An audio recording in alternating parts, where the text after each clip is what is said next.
I'm sure you could hear the whistle there of the referee, Melissa Bergen.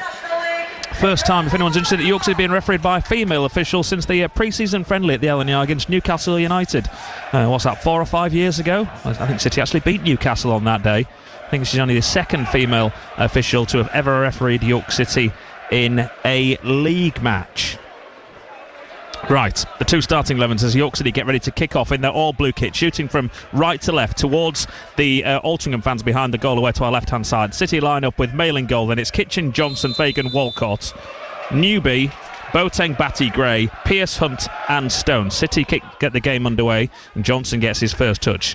Straight swap with Callum Howe, has to make do with a place on the bench for this evening's fixture. Newby on the left-hand side against his former club. Comes in off the touchline, gives it to Dan Batty. Hunt playing in a more advanced role this evening. Johnson under pressure from number 7, Oliver Crankshaw. Manages to find a teammate and then Batty picks it up at the back for York City. We'll bring Ian Dunn in just a second. He lays it off neatly once more to Johnson, who under no pressure is going to be able to bring this ball forward. To the right hand side it goes to Fagan Walcott. Gone to a 5 at the back here of Altrincham. They ordinarily play with a 4, but they've had what looks like a complete rejig at times, although they're doing a man-to-man job actually on Ollie Pearce. So it is a 4, but when Ollie Pearce is pushed forward for York City, Isaac Marriott, the winger, is following him absolutely everywhere. The number 8 on his back on this near side, Ian Dunn. That'll be interesting to see how that works out. Yeah, he's Ollie Pearce's shadow, isn't he? Clearly, they know Ollie Pearce, the danger he brings. So, Ollie will have to do a little bit of extra running and try and lose Isaac Marriott at some point during the game. He's come really deep there, though. He thinks about his football, though, doesn't he, Ollie Pearce? Now he's coming in off this left wing, he's going to run at Marriott, and he wants the ball in over the top from Boateng, but he doesn't get it. He's not happy with that either. He wears the captain's armband tonight for York City, does Ollie Pearce, but in the opening 90 seconds, I'm not sure that Altrincham have had more than one touch of the ball. City now have it on the right-hand side. Johnson, little give and go from Hunt, but Hunt gives away possession cheaply in the centre of the park. It's picked up by Crankshaw. He's fouled by Boateng. Free kick on the centre line for the hosts. And their manager enthusiastically clapping down beneath us. Manager Neil Gibson been in charge for 4 or 5 weeks. And we've found out tonight when we arrived at the ground, I thought I recognised that man down there. Who could this be? It's only John McCarthy. He's Neil Gibson's assistant. Lovely. Neither of us knew. No, lovely to see John tonight. It's what he does think. He'd waited for us to arrive, hadn't he? Altrincham haven't actually announced it, but John McCarthy is Neil Gibson's assistant manager, from what I can see. Yeah, and I get, having spoken to John, John works very closely with the universities. He's got a really good post with Aston Villa. So maybe it's a temporary role. He's helping the team out maybe at the moment. But, in John, he loves to be involved in professional football. He does. We had a nice chat with John McCarthy for a good 15 to 20 minutes. Then we had a decent chat with Ethan Ross, who's still suffering with the knee injury that he picked up well over a year ago now. Had to have an operation. Hoped to be back by now, but still injured. Kitchen comes forward for York City on the left-hand side. Gives him a go. He's in around the left-hand side up front. Kitchen takes the shot, blocked by the goalkeeper at his near post, and we think it goes out for a corner kick. It does on this near side. We can't see that corner of the ground because of the building that's tucked away just to our left-hand side. Will Kitchen be disappointed? He didn't force the goalkeeper into more work there. It was right at him on the angle. Yeah, it was. And he was on his left foot. The ball was bouncing up quite nicely for Mark Kitchen there. They've gone short of City to Newby, who puts the cross in. Not dealt with, forced to Boateng. He shoots, it's blocked on the goal line. Gets a header across goal. Struggling to scramble it clear, and they finally do Altrincham. Back up to halfway to Batty. That was another chance for York City. Yeah, good start from City. They are on the front foot here. Newby dinks it into the box again. It's a deep one. Batty can't get there. Neither can Fagan Walcott. And the home team are going to clear by Crawford on that far side. But they're still stuck in their half. And now York City win the throw-in. This is a really, really good positive start from City. So much to unpack in these opening minutes, really. Kitchen should have scored. Boateng should have scored. On another day, they go in. Good football from City. Really good football. Boateng at the back. Now runs forward. No one closes him down. They're allowed to run all the way up to the edge of the area. Lays it off to Pearce on this left. He goes even further to Newby. Kitchen provides the overlapping run, and then he throws himself to ground. Newby. He wins the free kick. Altrincham don't like it. I think he was looking for it. The referee bought it.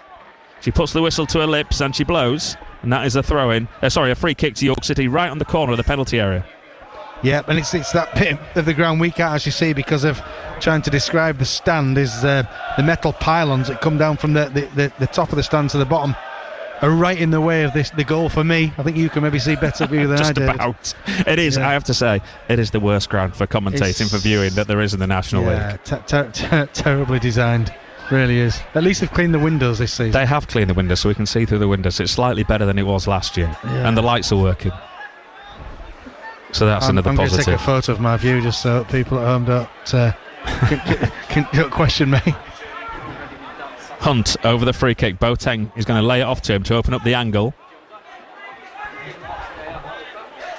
Altrincham set up a two-man wall.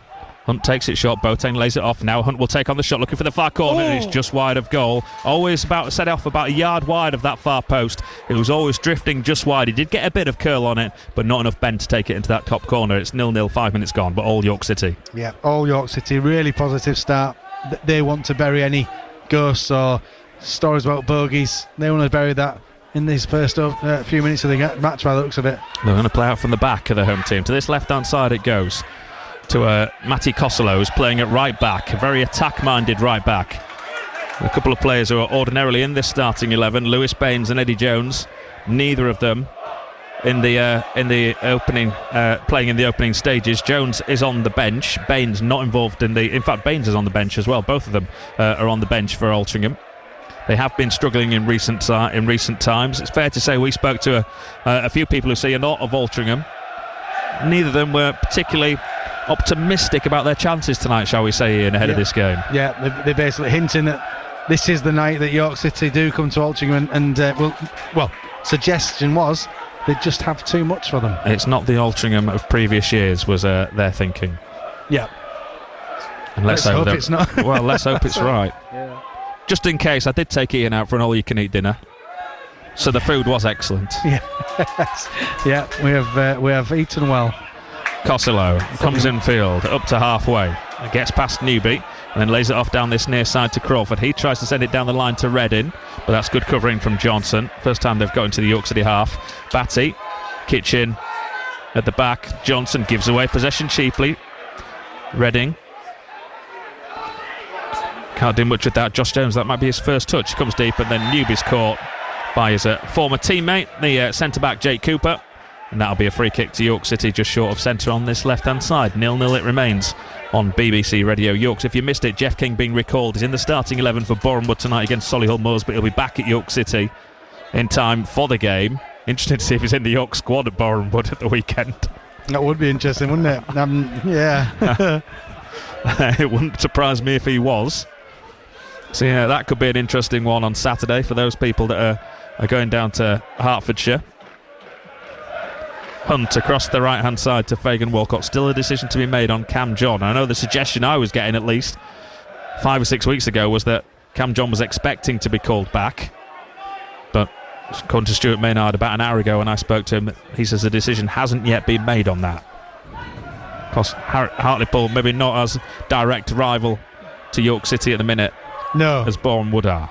No. And if you can help another team possibly take points off some of those other rivals, you might think about leaving him there. City move it wide right, up towards the edge of the box, and he comes in field on does Gray, lays it off to Stones. Stones gives it back to Gray, opens it up, centre of the goal, and his shot is blocked. But again, it's all York City, and it's good play as they try and come forward now on the break, the home team. But Fagan Walcott gets it, and Boateng from the centre circle with his gloves on plays it all the way back to his goalkeeper Harrison Mail for his first touch of the game in all green. Harrison Mail tonight. Spennymoor Town 1, Scarborough Athletic 0 is the latest score in that match on DAB. Harrogate Town now bottom of League 2 following their 1-0 defeat at Accrington last night. City at the edge of the box. Hunt got some space again. Left footed, takes the shot. Good save by the goalkeeper, diving away to his right hand side. Hutchinson got a good strong right hand on that, and he pushes it round the post for a second York City corner. But you feel as though that York City goal is coming. Yeah, this is so good from York City. Altrincham at the moment, they cannot breathe, they cannot live with us, and you know it does feel like a matter of time. If City do score early, David, here this could be a good one. Ollie Pearce isn't happy with the attention he's getting off Isaac Marriott. He's just been and have a word with the referee to say he's got his hands all over me as he was trying to charge forward there. Keep an eye on him. So corner kick from this near side. As I say, we can't see good 10 yards away from that corner flag down each line, down this near side touch line and the byline. So we just have to wait for the ball to appear. Newby is there if we want to go short. You know, he goes into the box. The York City man goes to ground. Fagan Walcott, he says I was being held. It's picked up by Stones. At the far side of the box, it was Batty that took the corner kick. Laid off to Hunt. He can put a cross in from that far side. Headed clear by Altrincham, and Hunt then nods it down the line to Stones. On the right hand side, he'll put another cross in. It's a deep one, looking for Kitchen at the back stick, flicked off his head by the striker Gale, who's back out helping his defence, and Batty does well to turn away from his man now on this left hand touchline. Feeds it infield to Newby. Newby across to Hunt, back to Newby himself with the black gloves on. He's fouled. That's a silly foul by Matty Costello. And it's another free kick to York City. Don't hear many boos when Alex Newby gets the ball, which ordinarily happens when you return to your previous employers, but the Altrincham fans seem to be taking it easy on now, the York City number 30. Yeah, I mean, he did good things for Altrincham, didn't he? I'm not sure they took very nicely. Taking it quickly, City's at the far side. Right hand side of the box, Gray tries to put a cross in, it's blocked and goes behind for a third corner. They were caught out there, Altrincham. They're having to go at the referee as well, saying you didn't say you could take a quick one, you didn't blow your whistle. She allowed the quick free kick to be taken. I always thought you did have to blow your whistle. I didn't hear a whistle. The Altrincham players didn't hear a whistle, but she lets York City get away with it. They have a third corner. They didn't take very nicely to Regan Linney when he came back with Carlisle a couple of months back. Yeah. He did score and celebrate in front of them all as well, though, as he did last year when he scored in front of the York City fans for Altrincham. Corner kick from the far side for Batty. Chips it into the area. Just drops and it comes out wide. I went back through all the stats yesterday to look at York City scoring from corners. They haven't scored direct from a corner. By that, I mean a corner into the box, someone wins a header and puts it into the box, puts it into the net all season. Wow, and that's a stat. You know, they've scored from corners where they've had a second contact, or there was an own goal that was scored against, was it Sutton, that first game, where they scuffed it across the near post and it missed Callum Howe and hit a Sutton player and went into his own net. But they haven't scored direct from a corner all season long, which sort of, I think, backs up my point that the deliveries haven't been the greatest. It's the longest, I know he's not in the side tonight, it's the longest in his whole career in over 10 years that Callum Howe has gone without scoring a goal this season. Wow, and he's such and he a hasn't threat. Looked like scoring one from a corner kick this season. But we know he's a threat. It's something not quite right in that department. Gale gets away from two York City players as Fagan Walcott slips, and then I don't know what he sees there. Completely misplaces his pass all the way through. It goes to Harrison Mayle, and again the Altrincham manager applauding as though that's the best bit of play he's seen all season down there. Clearly knows his side are on the back foot, trying to give him a bit of a G up. Pearce has been pulled back in the centre of goal there. That could quite easily have been a free kick, and that would have been a red card for Osborne. The referee completely oblivious to what happened there. We saw it clearly. Ollie Pearce made the referee aware of what was happening. Maybe again he was making a little bit too much of it, but on another day he ain't done. Yeah, I think Marriott could have been off. You know, if Ollie Pearce goes down, I mean, the referee would have a big decision to make because he was clearly pulled back. I mean, and the thing is, David, it was right under her nose. Maybe she thinks the ball is just he's not going to reach it, it's just overhit and it's going through to the goalkeeper, which maybe it was, and she gives the Altrincham man the benefit of the doubt. But yeah, on another day, I think if she blows, she probably does have to. I mean, maybe sure Ollie Pearce in that. I mean, maybe there wasn't enough because Ollie Pearce would go down, I think. Yeah, mind you, probably thought he was in. Well, yeah.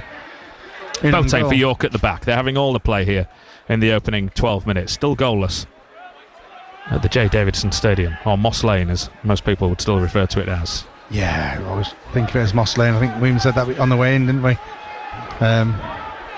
So Mr. Davidson will be too happy with that. We were saying that, and the next thing you said was, I remember scoring here. I do, for Gainsborough Trinity, right Mighty at the end Gainsborough of my career. Trinity. Yeah, we came here and gave Altrincham a beating. Oh, it was a beauty. And Pearce is caught there from behind by his man Marriott. Rolls around on the floor as the York City captain. Tackle from behind again. He's going to be very lucky to not get a yellow card here as Marriott. Well, how was he not getting a yellow card? He clearly come through the back of Ollie Pearce there, unless I'm missing something.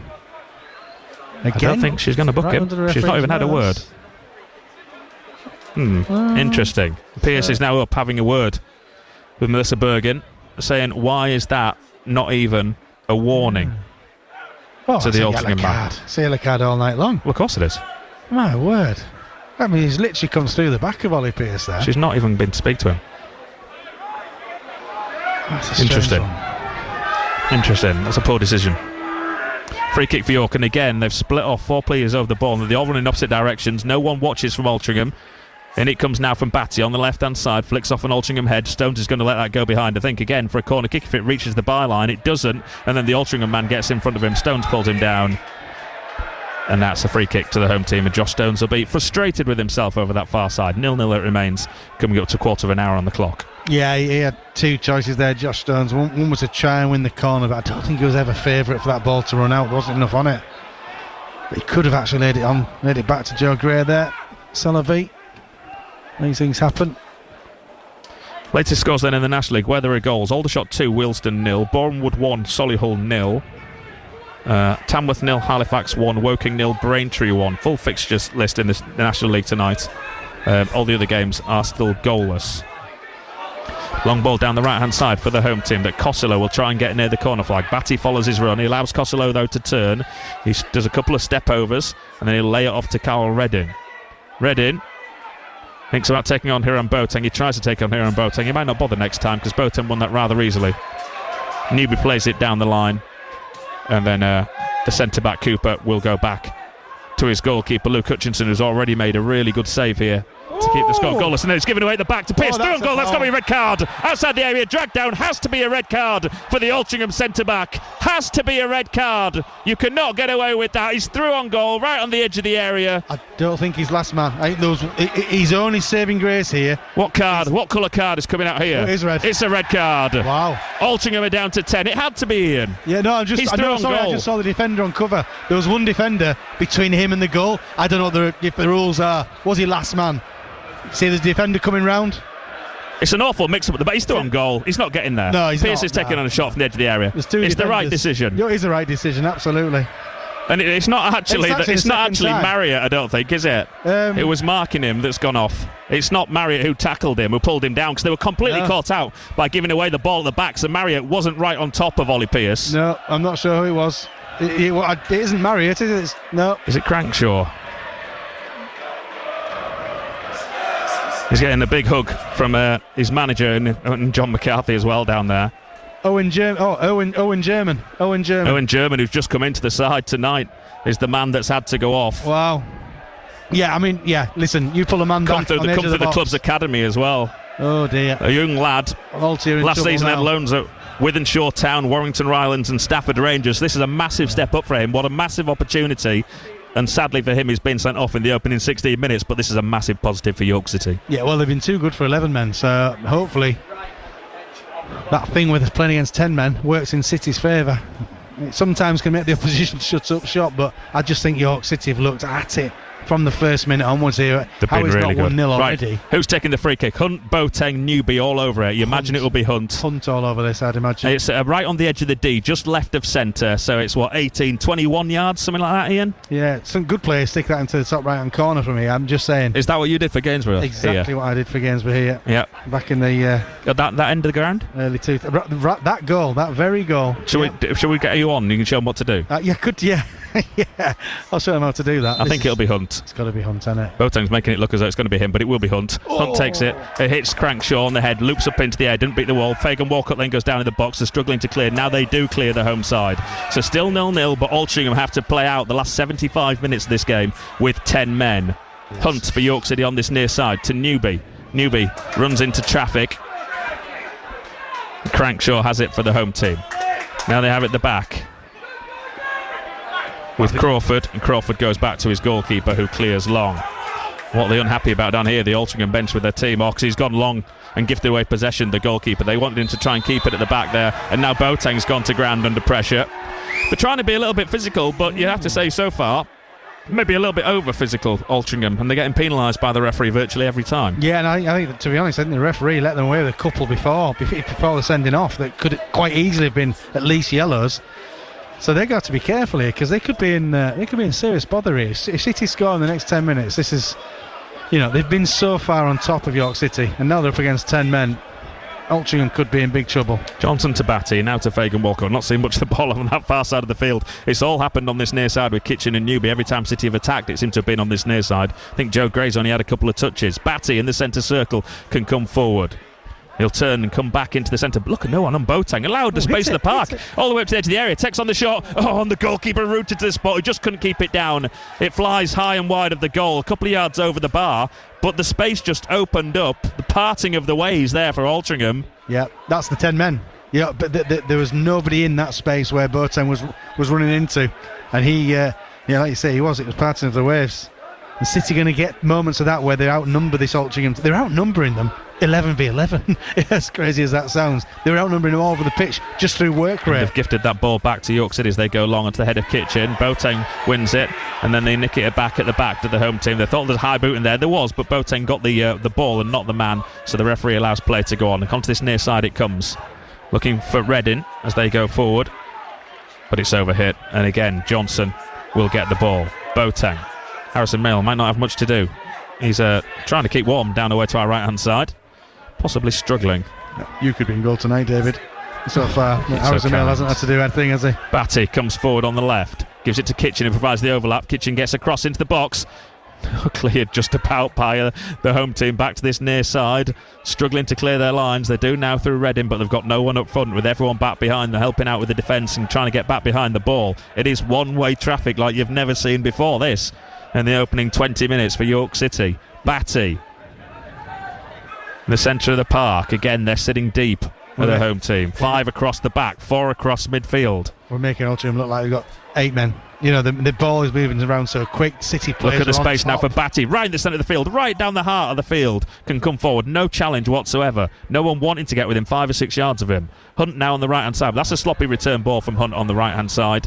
And Altrincham will go back and try and get it in their defensive third. And they can try and come forward and get out of their own half for a bit of respite.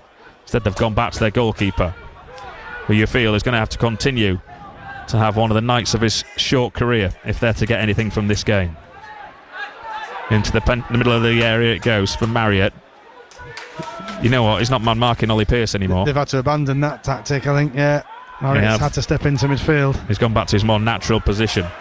Now they can come over halfway, the team in red and white on this near side. A terrible pass again from Gale as he tries to find Reading, who was in acres of space on this right hand side, and hits it straight to the York City defender. That's the same lad who did the pass earlier on. He's not been a regular starter in recent weeks. Coming to one of the men to come into the team.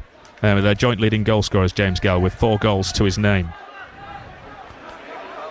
Kitchen then comes over halfway for York City to Pearce, who drops in. Pearce's touch isn't great. Tackle then comes in from Marriott. Thrown to York. Newby goes back to Johnson. Boateng, the centre circle again. Time to pick out a pass, do what he wants in there. No one trying to close down. Walking pace, the Altrincham players. Look at him over the Matty Costello in the centre of the park, literally just walking about as City pass the ball around him. Now it comes across to Kitchen on this near side. Newby's going to run at his full-back and try and get across the face of the penalty area. He takes him to the byline. Will he get a cross in? He does, and it deflects behind for yet another corner kick. York City's 4th corner of this game. Alex Newby beat his full-back 3 times there before putting the cross Would you in. be disappointed if you're an Altrincham fan? There's a lot of their players wandering around, not looking as though they really know what they're doing. Well, maybe that's the problem. That they actually don't know what they've gone down to 10 men, and they're not quite sure what the tactic is and what they should be doing, because they'll come with a game plan tonight, clearly to Marriott marking Pearce. That's gone out the window, and I think a few of the players, the knock-on effect of that is confusion. So corner again. Batty must be over this. Look at Boateng. Oh my God. He's gone short to Newby. No one's on Newby. Edge of the area. Hunt. No one's on him. He'll take on the shot. Skips past his man. Edge of the D. Now he takes it on, and he can't bend it in again. He just goes wide of the far post. Puts his hands on his head. There is no one picking up any York City player. No. Hiram Boateng. Not at the races here, Altrincham. Hiram Boateng was in acres there. City had seen. It's easy from here to see it, but he was in acres. He's the man that they're leaving free right now. He's the man finding the gaps. He's the extra man. Try and get the ball to him as much as possible. And they're playing out from the back once more. Across into the right back position. Down the line it goes to Reading. Can his touch keep it in play? He does, just about. And lays it off, and almost a short back pass that Stones nearly gets on the end of. Fagan Walcott holding his man, the centre of the pitch, in the centre circle, spotted by the referee. It was the right decision. Slightly fortunate maybe not to get a yellow card there, Malachi Fagan Walcott. I think so, and the opposition manager applauding or mocking that decision there, because Malachi's hands were all over Didn't need to either. You know, he had cover. Again, the only reason I can think she hasn't booked him is because she thinks the ball's getting away from him. There's someone else going to clear, but he clearly had his arms and was stopping him going for that ball. With no interest really in going for the ball, Fagan Walcott. Yeah, didn't need to risk it, especially after having the opposition player just been sent off. The referee sometimes, there's no reason to equal it up, but that's the mindset sometimes. Do you think it's important that City do get a goal in this first half, massive, so they don't get a chance to reset at 0-0 at half time? Yeah, massive. This is when horrible to say, kick them when they're down. When they're struggling, now is the time to hit. And this, you would imagine, is the best way they're going to get a goal tonight now. Free kick and send everyone forward down the centre of the goal. It's a terrible free kick. Straight to a York City player. There's 4 men who hadn't gone forward, so they're obviously very wary of York City. They've got it on the left-hand side. That's a good tackle from Fagan Walcott over there. Takes man and ball right in front of the York City fans in that far corner, just in between the empty bit of terracing that provides the segregation. Huge cheers from the York City supporters, and they've given it away at the back again here of the home team. Newby can come forward. He's got Hunt to his left. Newby comes in field, edge of the D. Still got it, Newby, and then he's fouled right on the edge of the D, centre of the ground. That could be another yellow card for the home team. Nothing given so far. The York City players want a yellow card. Boateng saying to the referee, so is Pearce. Now Batty and Newby. Why is it not a yellow card? Yeah, strange. It's Matty Costello. Not every foul's a yellow card. But the hour you're breaking forward like that. Yeah. Again, not out of word. Very inconsistent so far as the referee. Yeah. Yeah, he's about to pull the trigger there, Newby. I think Newby... Has he pulled rank on Alex Hunt here? He's fancying one here. I think he has pulled rank, Alex Newby. Yeah. He sent Alex Hunt away. There's only Newby over this. So it's just left of centre. It's been pulled back a couple of yards as well, yeah, I think. It has actually. He was just on the... He was on the... It might help from this distance, actually. It's probably about 25 yards out now. Can get it up and over. The wall's 3 or 4 yards inside the penalty area. It's quite a big wall. There's 4 Altrincham players, then a gap, then another Altrincham man that Boateng's now going to stand right in front of. Look at Ollie Pearce down the side. Oh, just play Pearce in into like a reverse Alex ball. Newby sees him, just play... Reddin's now come across and seen him. Oh, the referee doesn't like the pushing and shoving because Boateng's now moved sides. And she's put another line down there to say you can't step in front of that line because you've got to have at least a yard between you and the wall for Hiram Boateng. Boateng has brought that defender across, If he hadn't come across, Pearce was in. So Newby's over the free kick. Here he comes, right-footed. Into the wall it goes, deflects up into the air, and it's cleared by the home team. Scoring a direct free kick at Altrincham isn't for everyone, David. What are you trying to say? Down the right-hand side. Joe Gray, we've hardly mentioned him. He's hardly seeing the ball out there on that right-hand side. He's going to run towards the edge of the box. Now he comes across the face of the box, plays it into the box, straight to a red shirt, and the home team will clear. 0-0 it remains as Fagan Walcott races back towards his own goal and plays it back to Harrison Mayle. Listen to BBC Radio York on this Tuesday evening. Scarborough Athletic a goal down at Spennymoor. That's on DAB. Harrogate Town in action on New Year's Day.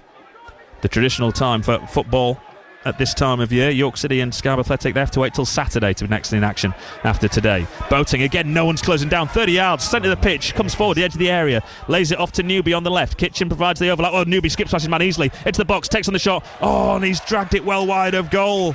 He tried to curl it towards the goal, and it's actually swerved away from goal and goes a good 3 or 4 yards wide. Yeah, he's done ever so well there, Alex Newby, cutting on his right foot. The defender really didn't know what to do. And you just think, just hit the target. Hit the target. But he's maybe tried to be too precise and get a lot of bend on it. It didn't need it. Just hit the target. We actually haven't tested their keeper yet. For all the play and all the just attack. The one save, really good save down to his right-hand side. We need to test him more. He's a young lad. I think he's on loan, I believe. I might be wrong. On loan from Bolton Wanderers. Yeah, let's give it... hit the target. Test him. See what he's got. See what he's made of. Oh, they're just giving us the ball back. They have given it straight back, but then Batty's giving it away. But Boateng will win that back easily. Oh, they're through again at the edge of the area. No one's closing them down. Hunt around the corner. He tries to find Gray on that far side. It wasn't a great pass, though, to Hunt, actually. And then City commit a foul at the back, and that'll be a free kick in the left-back position. Silly place, really, for Joe Gray to give away the free kick. Yeah, just moments of frustration for City. I think, 28 minutes in, I think they probably would have expected to have scored by now. Just judging by the way we've started really hot. But the goal hasn't come yet, so they've got to keep banging on that door, knock it down, and get City a goal. Get them a nose ahead. Whenever I come here, apart from thinking about City's terrible record, always think of Chris Jones, of course.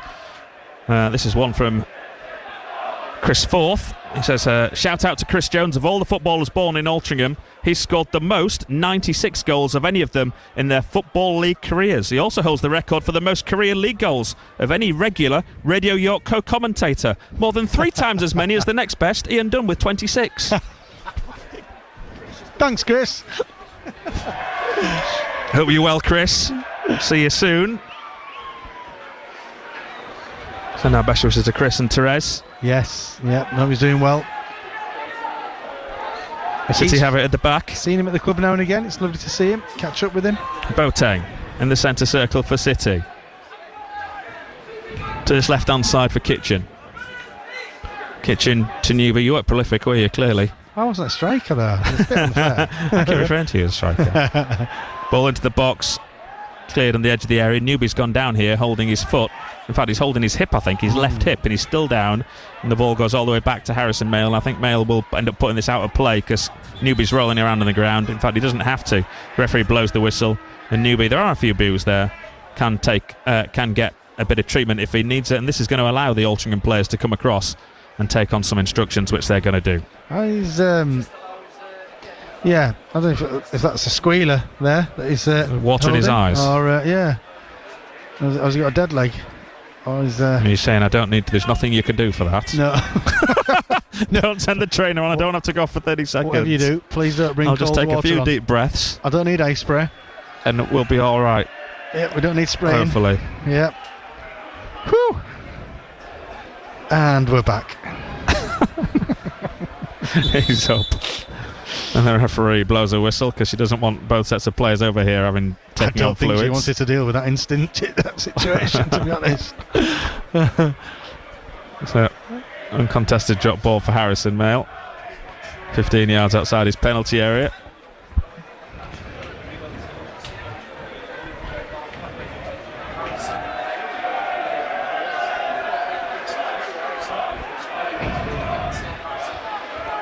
I'm still waiting for the players to get back. The Altrincham goalkeeper's in absolutely no rush to get back into his penalty area. He's still 10 yards away, so the referee's having to wait until he gets back in. Get your card out and just book him if he's time wasting. There we go. Right, Mail gives it to Fagan Walcott. 0-0, BBC Radio York, but Altrincham down to 10 men after the 16th minute sending off of Owen German. Johnson. On the left it goes to Kitchen. It's all one-way traffic though. York City on the front foot into the box. It's behind everyone though from Kitchen. Appeals for handball on the far side. Nothing given. Altrincham clear back up to halfway. Batty can come forward again. No one closing down. Anyone picks up the ball and halfway can just run all the way through to the Altrincham penalty area every single time. Across it comes. Gray can't take it down in the box and the home team managed to nick it back and clear back up to halfway once more. And the same process, will probably happen again now with Batty. Again, look at the gap, 30-40 yards away from anyone in a red shirt when City pick it up at the back. Yeah, Johnson. City got so much of the ball. Just getting... It's like a practice match. Yeah, just getting 9 men behind the ball, aren't they? Hunt to the right-hand side. But they need that opening goal. Gray is going to run at his full-back. Gray gets past his man, tries to get a cross in. Yet another corner kick to York City, their 5th of this opening half. Yeah, you still feel it's just a matter of when rather than if right now. But City have to seal the deal. They have to get that goal. Batty will go across to take it. It's once more. A good time to get that set-piece goal. Goal from a corner.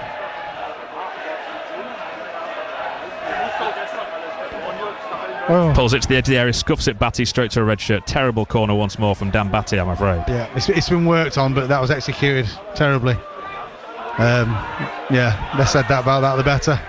Gray picks it up on halfway, gives it to Newby, who finds himself on the right. He skips past his man into the penalty area, down to the byline. He tries to go, pulls cross, little back heel, forced to Boateng. South the shot cleared off the line. What a great header that is. It beat the goalkeeper, Hiram Boateng, almost with his first goal for York City. Wow. Kitchen will now put it in from this near side. Across all the way it goes, and now the offside flag will go up. That is brilliant defending by whoever that was that got back on the line, because the goalkeeper was beaten. Very similar to the clearance off the line by the Forest Green defender down at the New Lawn in September. Yeah, Yeah, so unlucky there, Hiram Boateng. He's picked his spot, top corner. But the defending there was superb by Altrincham. Oh, he's actually on the line, isn't he? He's on the line. Yeah, it's beating the goalkeeper all ends up. Yeah. Cooper to this right-hand side. Attempted clearance down the line is blocked by Newby. They're all York City voices you can hear in the background.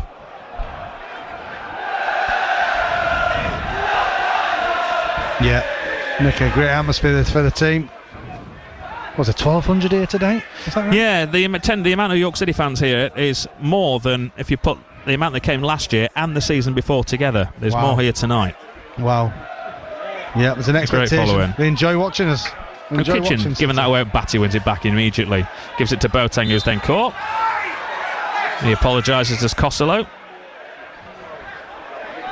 Yeah, I think Boateng just got caught on the Achilles there. I think he's going to be all right. Yeah. He's pulled to his feet by Dan Batty. Costello comes to shake his hand, a little high five.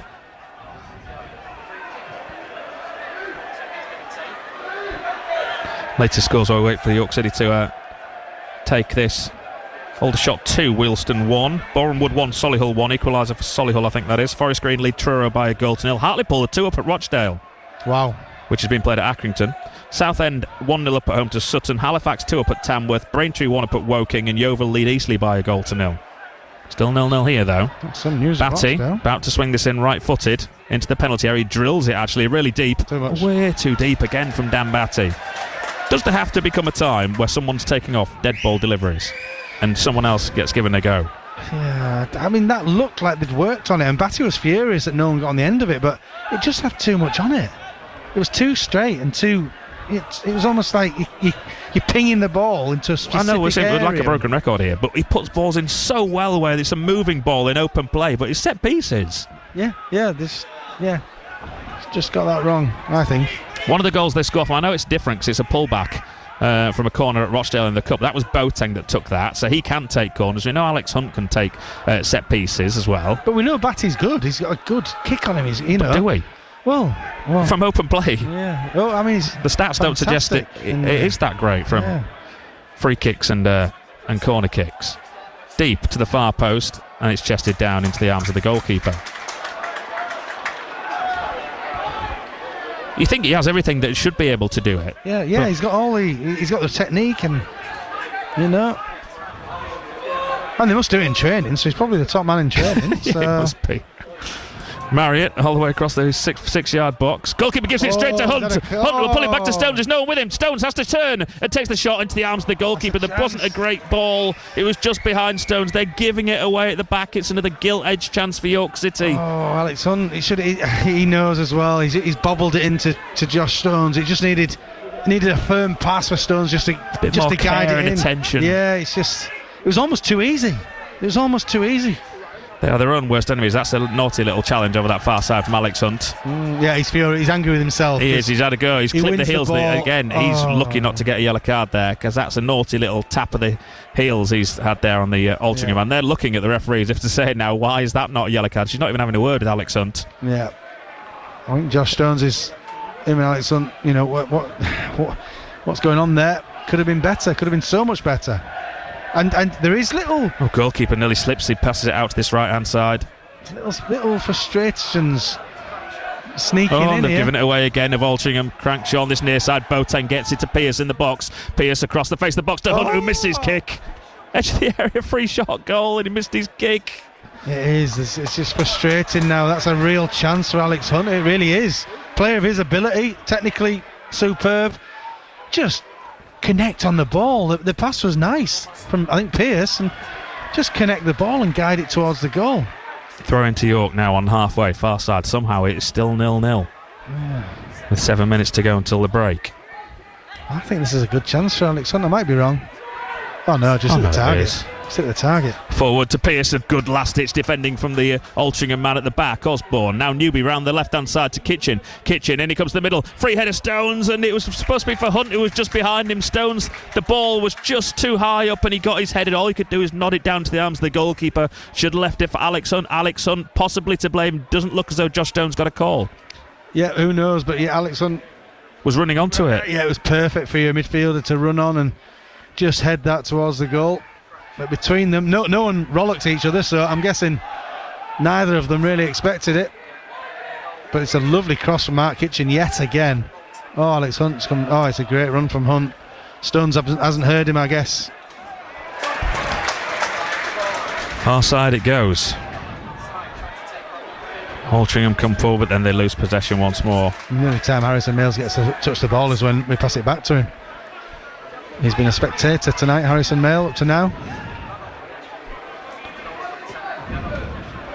He might as well be sat up behind the goal with M1200. Kitchen. Newby. Batty. Again, no one closing down. Runs 30 yards, 40 yards forward, edge of the box. Gives it to Stones. Stones is tackled. The red shirts get the ball back.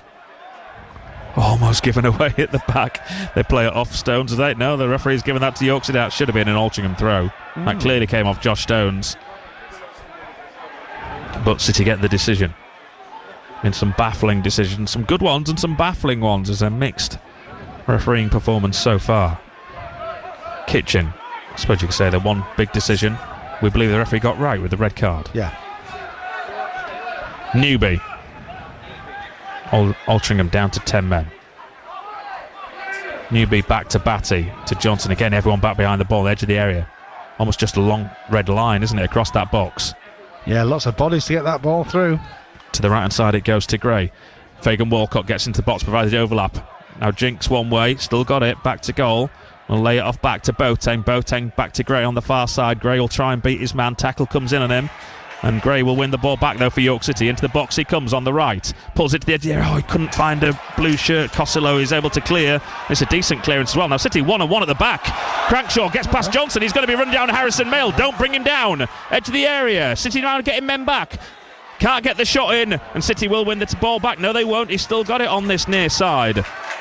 As Crankshaw. He's done really, really well. He's brought it to the corner flag, though, but he was thrown goal for a split second there with the Altrincham man. It's brilliant defending by Zach Johnson. It's also terrible defending. City leave themselves 1-on-1 at the back. And now City come forward on the break. They've won it back. Hunt has got Stones outside of him. Gray in the middle. Gives it to Stones, who's forced wide left of the penalty area. Edge of the box. He has to wait for some more blue shirts to come forward. Lays it off to Newby on the edge of the box. He takes on the shot. And he drills it into the bottom corner. The goalkeeper couldn't get across.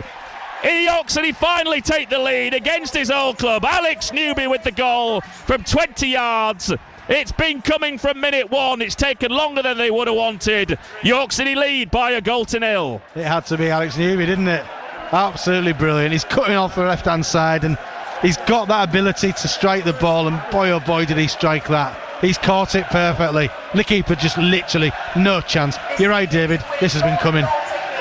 His 8th goal of the season for Alex Newby. You're right, it had to be Alex Newby against his former club. He didn't celebrate. He just went into the centre of the field. He was mobbed by a couple of other York City players. York City lead here at the J. Davidson Stadium, and it's been a long time since we can say that, since the opening game of the season, all those years ago under Steve Watson, where City came from a goal down to win by 3-1. It's a lovely strike from Newby there. Just bouncing in front of the keeper, making it impossible to save. He'll be happy deep down, obviously, that he scored Alex Newby, but more than respectful to his former teammates there, not celebrating. But this is nothing, absolutely nothing less than City deserve. They really do. You know, there's an argument to say they could be 2 or 3 up, really. They've been so far the dominant side, it's unbelievable. And they're up against 10 men now as well. It was just a matter of time, and so it proved. City in the lead now, and you'd expect them to go on from this, David. Yeah, there's no excuse you can think of why they do not get 3 points now. No.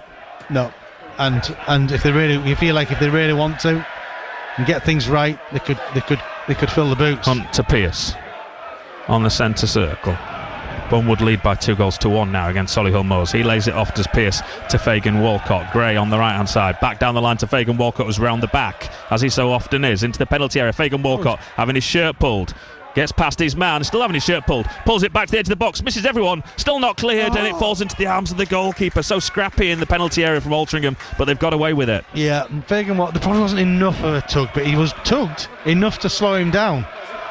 I don't know if he goes down, does he get a penalty? On 2 occasions he was tugged as well. And they're gifting the ball back to York City so cheaply, the home team. They haven't worked out. Boys against men 11 so far. 10 men, yeah. Boateng, again, no one closed him down. He takes on the shot. Oh, it's just over the bar from 25 yards. He's pulled, Fagan Walcott. Wow. Yeah, what a strike. Good strike from Boateng. He's just getting his sighters in now. That's 2. He's getting closer. Goalkeeper taking his time over this goal kick. But he's still not got the ball. No, he just wants to get us to half time, but he's slowing the game down. He certainly is. In the final 60 seconds, Stuart Maynard just inquiring how much injury time there's going to be. And he's saying there should be more. He's not happy, Stuart Maynard, with whatever's going on down there with the 4th official. Probably with the time wasting that's going on. Goalkeeper now clears. Probably being the man of the match so far for the home side. Sent forward by Altrincham. Offside flag goes up. Slow to retreat was the Altrincham striker, Carol Redding. City have a free kick at the back that Batty will take. Here comes the board. 3 minutes. 3 minutes goes up on the board. Batty through the centre circle.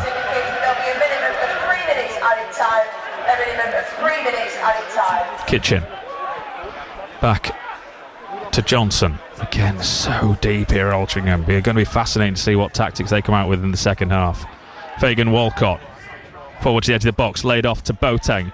Takes the shot, it's blocked. He's had more shots in this game than he has all season. Yeah. And there's been a foul given against an Altrincham man at the back. The linesman's flag in the far side. Pearce now just goes to check on the welfare of Tom Crawford, I think that is over there. He says he's fine. Joe Gray that was penalised.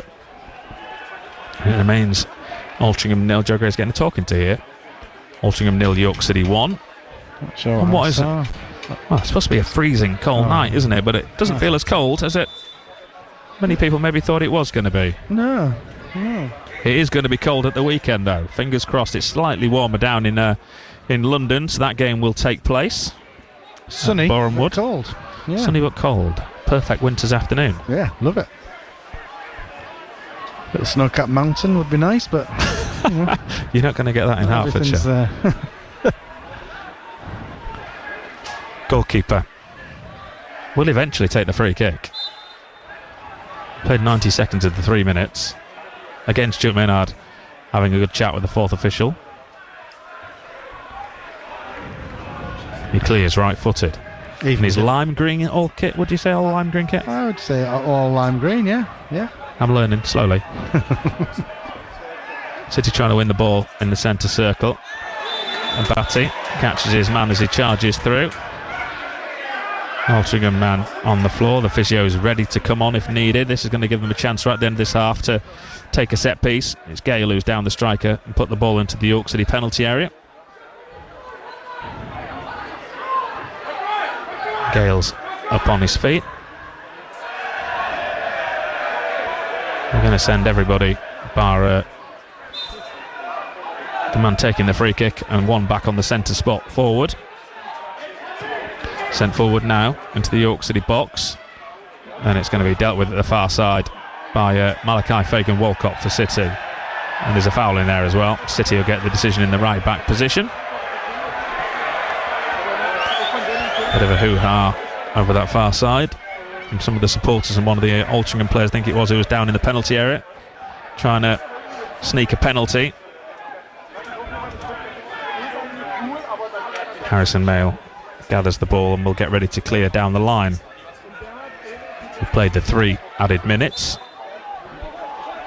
Mayle plays it off, and the referee blows the half-time whistle. Altrincham 0, York City 1. Alex Newby with the goal in the 42nd minute, thoroughly deserved. York City once again could be 3-4-5 ahead at the break. They're only 1 up. Altrincham down to 10 men following an early sending off to Owen German, who brought down Ollie Pearce on the edge of the box as he was heading through on goal, potentially to score. Straight red card. Correct decision from the referee. that is as much as one-way traffic as you are ever likely to see, Ian Dunn. Yeah, even before the red card. Yeah, even before the red card, David. This was all York City. Such a dominant performance. Altrincham were set up not to lose, really. They're sitting off City so deeply. And then the 10 men, it just made it...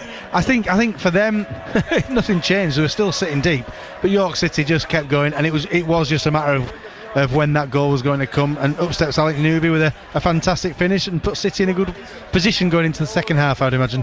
Aiming towards City's fans in the second half. I'm expecting more. I think we've got more to give, and we'll give more. Surely City's terrible record against this opponent is coming to an end here this evening, Pete. If it doesn't, there will be an almighty inquest. At half-time, 10-men Altrincham 0, York City 1.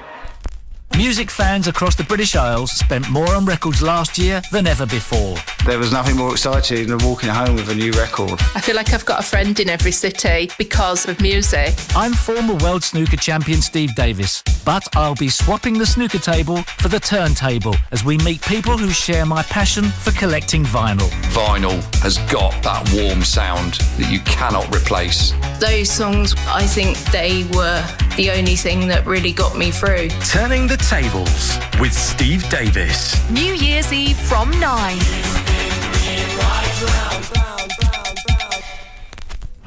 Every game live and getting you closer to your club. BBC Radio York Sport.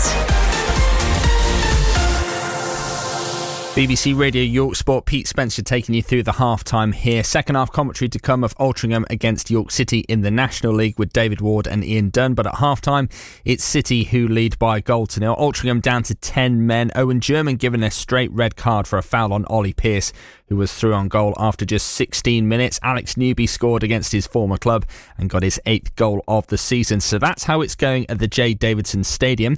How are things going at the Brewery Field? Spennymoor Town against Scarborough Athletic. James Fletcher. It's not going well for Scarborough Athletic at the moment. They trail here by a goal to nil. The first shot of the game from Mackenzie Heaney.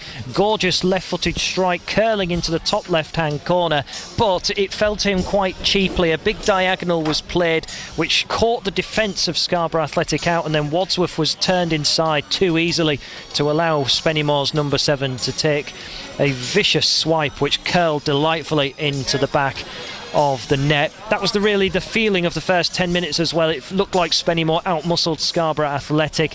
There hasn't really been many shots of note for Scarborough either. Stephen Walker blazing over the bar. It's kind of a similar pattern to the Darlington game where they've managed to get up to the final third and then it all breaks down. Despite naming big names in their starting 11 such as Stephen Walker, Richie Bennett, it's the feeling in the commentary boxes, even though they've got big names on the team sheet, they're not fully fit and they're not being able to get up to their full potential. So it's been a limited first 45 minutes showing from Scarborough Athletic. 5 on the bench. Jonathan Greening might even think about changing one or two things at the interval. Half time at the Brewery Field. Spennymoor Town 1, Scarborough Athletic 0. Thank you to James Fletcher. Second half commentary of that game to come on DAB Digital Radio with Fletch and also with Neil Redfern as well. Let's run you through some of the other scores at half time. Just got underway for the second halves in the Premier League. It's currently Burnley 1, Newcastle United 2, Chelsea 2, AFC Bournemouth 2, Nottingham Forest 0, Everton 1, West Ham United 2, Brighton and Hove Albion 1, Arsenal 0, Aston Villa 0. That was the 8:15 kickoff. Also an 8:15 kickoff for Manchester United against Wolves in that one, currently goalless.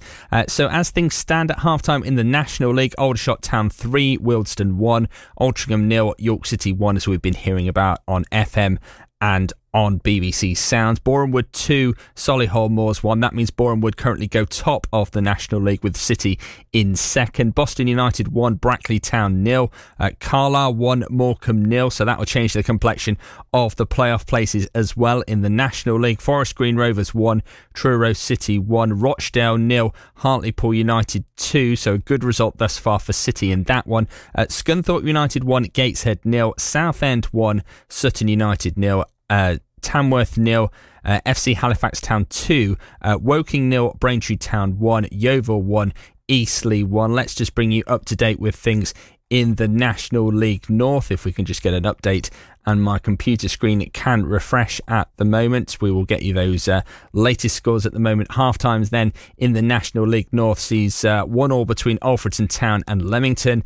It's also 1-1 between Bedford and Kings Lynn.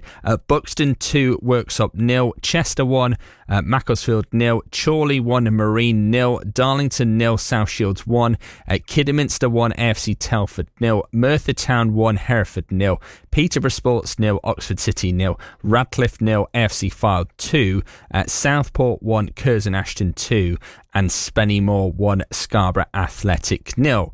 Also, further down the footballing pyramid tonight, Harrogate Railway are 2-0 up against an FC Halifax Town reserve and youth team side in the second round of the West Riding County Cup. Goals from Ollie Holt and Alex Ingham in the opening 10 minutes at Station View. So we'll keep an eye on that game throughout this evening's games. Now, the New Year's Honours list has been released today. England manager Serena Wiegman has been given a honorary Dame title after clinching back-to-back Women's Euros titles. Her captain Leah Williamson is appointed a CBE, and teammates Kira Walsh, Georgia Stanway, Ella Toone and Alex Greenwood are all becoming MBEs. Well, Greenwood has been speaking to the BBC's Rachel Burden about how she found out about the award. It was actually my agent who called me, and he was just catching up on things, and you know when you can tell someone needs to tell you something, and I was like, what? I just get to the point, like I feel like you're being a bit weird.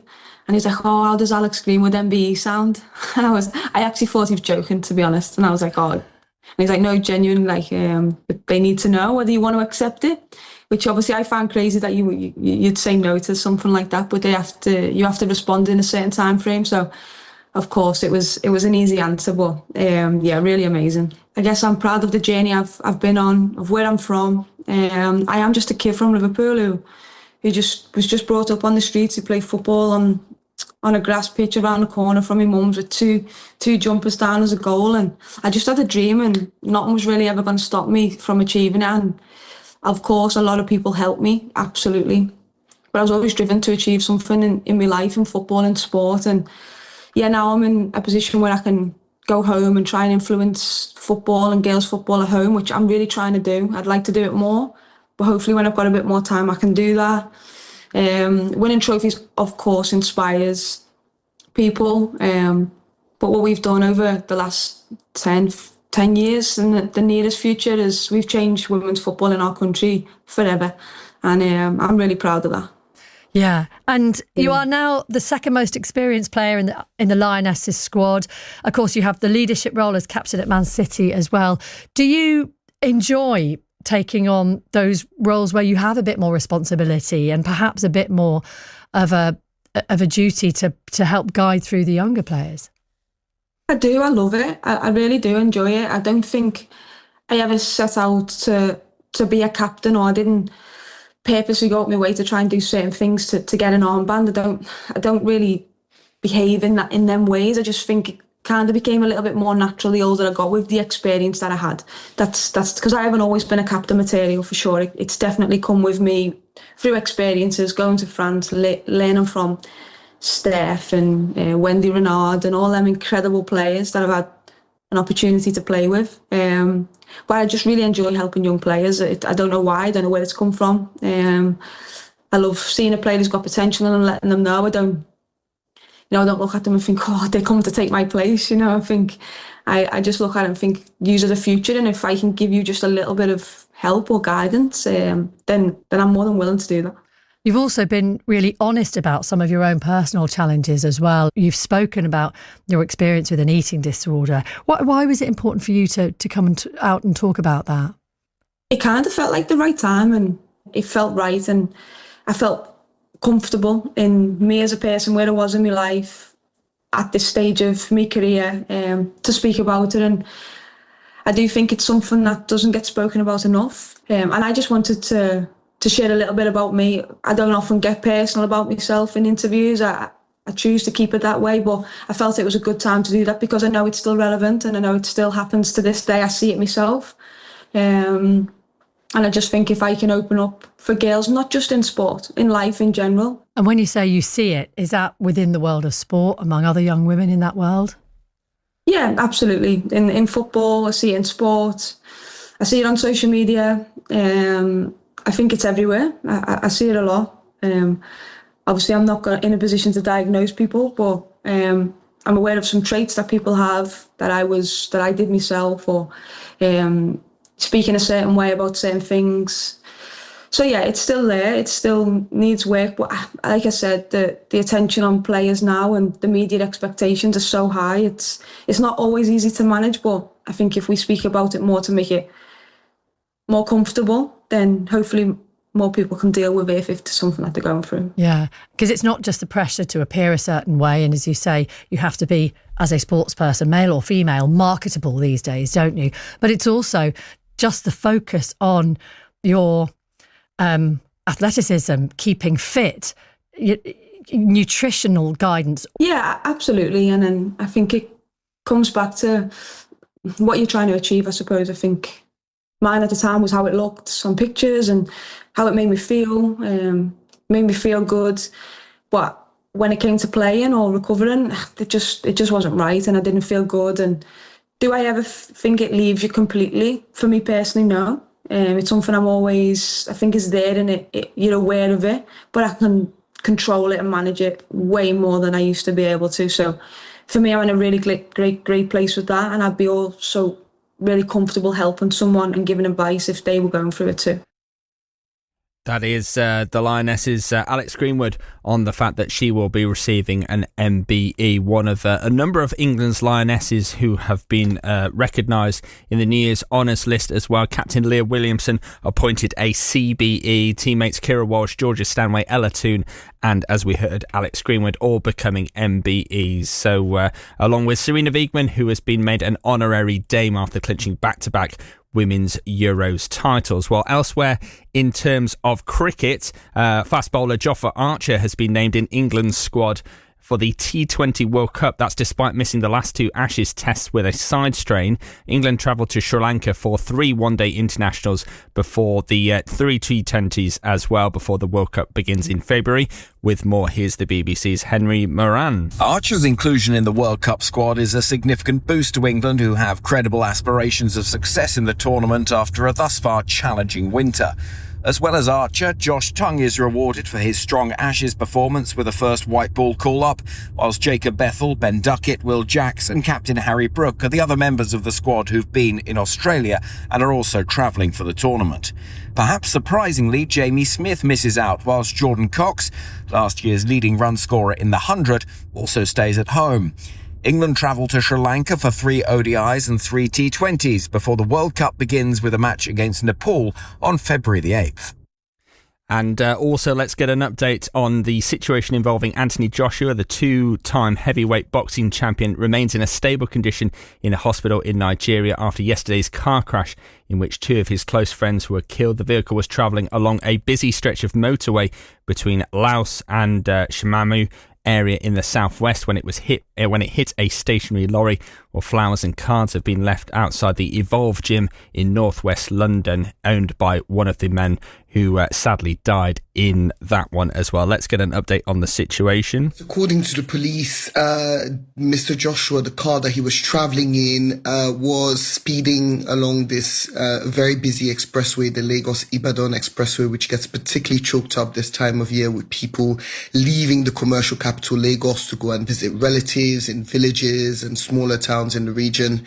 The police say that the car was speeding along this expressway, was trying to do a kind of overtaking maneuver, is how they describe it, trying to overtake another vehicle.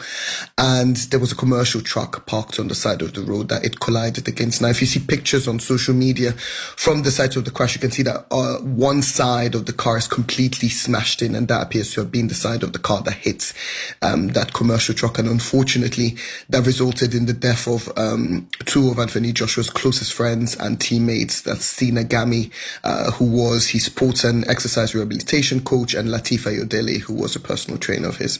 an update on the situation involving that car crash which involved the two-time heavyweight champion Anthony Joshua. We will of course keep you across that story here on BBC Radio York, but it's time to split our frequencies once again here on Radio York. If you want York City away at Altrincham, you can join David Ward and Ian Dunn on FM and BBC Sounds. Scarborough Athletic against Spennymoor Town with James Fletcher, and the former Scarborough player and coach Neil Redfern is on DAB Digital Radio and also online via the BBC Sport website and app, and the link is on our Twitter page. So that's your choice of listening. It's Make Your Mind Up time. Getting you closer to your club and every game live. BBC Radio York Sport. Thank you, Pete. We're ready for the start of this second half. York City leading by a goal to nil. No changes for either side at the start of the second 45. So City with 11 men: Mail, Kitchen, Johnson, Fagan, Walcott, Newby the goal scorer, Boateng, Batty, Gray, Hunt, Pearce and Stones. You probably heard the referee blow her whistle there. The game back underway. York City kicking off. Altrincham kicking off, and York City shooting towards their own fans behind the goal. Away to our right hand side. It's played back to the Altrincham goalkeeper, and Hutchinson clears downfield with the York City supporters trying to put him off. We'll bring in Ian Dunn in just a second. Run through the Altrincham side. Surprisingly, they still haven't made a change despite being down to 10 men. They didn't make a change in the first half in a bit of a rejig, and they've not made one at half time. So they have Hutchinson, Marriott, Sassy, Cooper, German's the man who's been sent off, Golden, Crawford, Reddin, Crankshaw, Costello and Gale. City have it with Batty. Do Altrincham do anything differently, or do they just keep hoping they're going to ride their luck out until the final 10 or 15 and then try and get something from set piece, Ian? I think they're just going to try and ride the luck out and try and get something from a set piece, because they've offered nothing really as a team. Even with 11 men, City were just a one break far on top. Yeah, other than that, but City have had all the ball.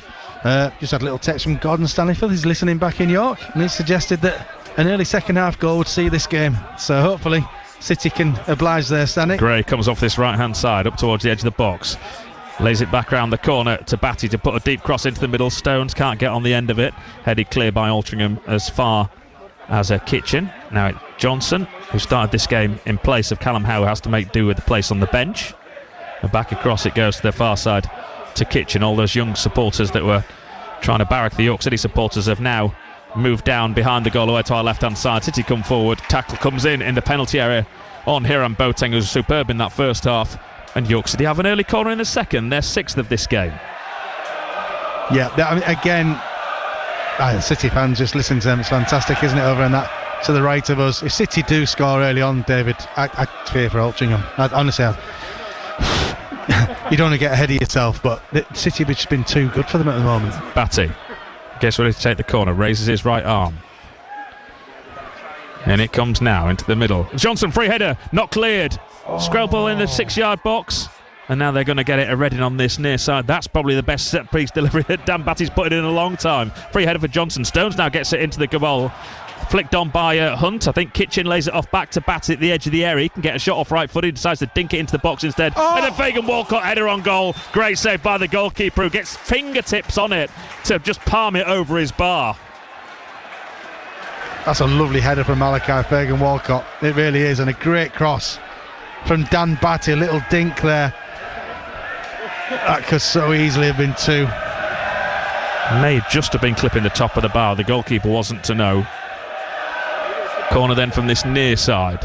I think Boateng might be on this one, is he? Who's this down here? It is Boateng. Hold it, yeah, he is. Oh, Boateng's the edge of the area. Batty, tight angle. No one marked him. Goes to the byline, pulls it into the middle. Still, City can't get on the end of it. Hunt just ushered off it. In fact, it's Pearce, I think, who was ushered off it. And the red shirts have it, and they come forward. Was it going in? You just watched the replay? It was a lovely corner, well worked. Boateng and Batty. Crankshaw down the left hand side up towards the edge of the York box. He runs in between the two York players, and he wins a free kick right in the corner of the penalty area. A mixture of Newby and Gray bring him down. And this is a chance to put the ball into the box. It's Newby, I think it was, who got the final touch on the Altrincham man. There have been so many scrambles in that Altrincham penalty area. Yeah. This is the best opportunity they will have had in this game, the home side, that Crankshaw is about to take. You've got to say this is Altrincham's most likely route to getting a goal is from a free kick. And City just got to defend things properly, get the ball, get possession of the ball again, and just do what they're doing, which is essentially just dominating the match all over the pitch, and the chances will come. Costello's over it, so is Crankshaw. Two-man York City wall of Hunt and Gray, so just by saying those two names, that suggests it's not the tallest wall we've ever seen. They're guarding the near post. Harrison Mayle is going to guard his far post. Crankshaw leaves it to Costello, crosses into the box, one in the air by Kitchen. To the edge of the box it goes to Osborne. He then lifts it back to the right-hand side. Man over there slips a little bit, does Crawford, lays it off back to him. Crawford has to go all the way back to Tyler Golden. Golden now to Crawford, who's not ordinarily a right winger, so he's not too keen on putting a cross in. Lays it back to Golden. He will try and get a cross in. Can't get it past the first man. And he's going to find the return ball down. Now it comes to Carroll Redding. Cross this near side for Crankshaw. Crankshaw will run down the line. Not stopped yet. Pearce tries to get something on it, and it goes out of view. Out of view behind the building. The clubhouse to our left-hand side. The referee raises her right arm and points to her right. So that suggests that is a throw-in to the home team that they take. Now City allow Crankshaw to turn. Back it goes to halfway. To Dan Sassy, another man who came into the side tonight. The big centre-back on loan from Blackpool. Now they're passing it around quite nicely here for this last 30 seconds. The most possession they've had all evening, the home side. Crankshaw will run at Gray on this left-hand side. He comes in field as Crankshaw. Still got it. As the number 7. Almost Stockport man. And they played it through to Osborne in the penalty area. He gets away from Boateng, can have a shot at goal, takes a nick off Boateng and loops up into the air. In fact, it was Marriott, wasn't it? Who got the shot in. And it loops up into the air, and Harrison Mayle is able to gather. Yeah. Little spell there for Altrincham, to be fair. They kept the ball quite well. Batty.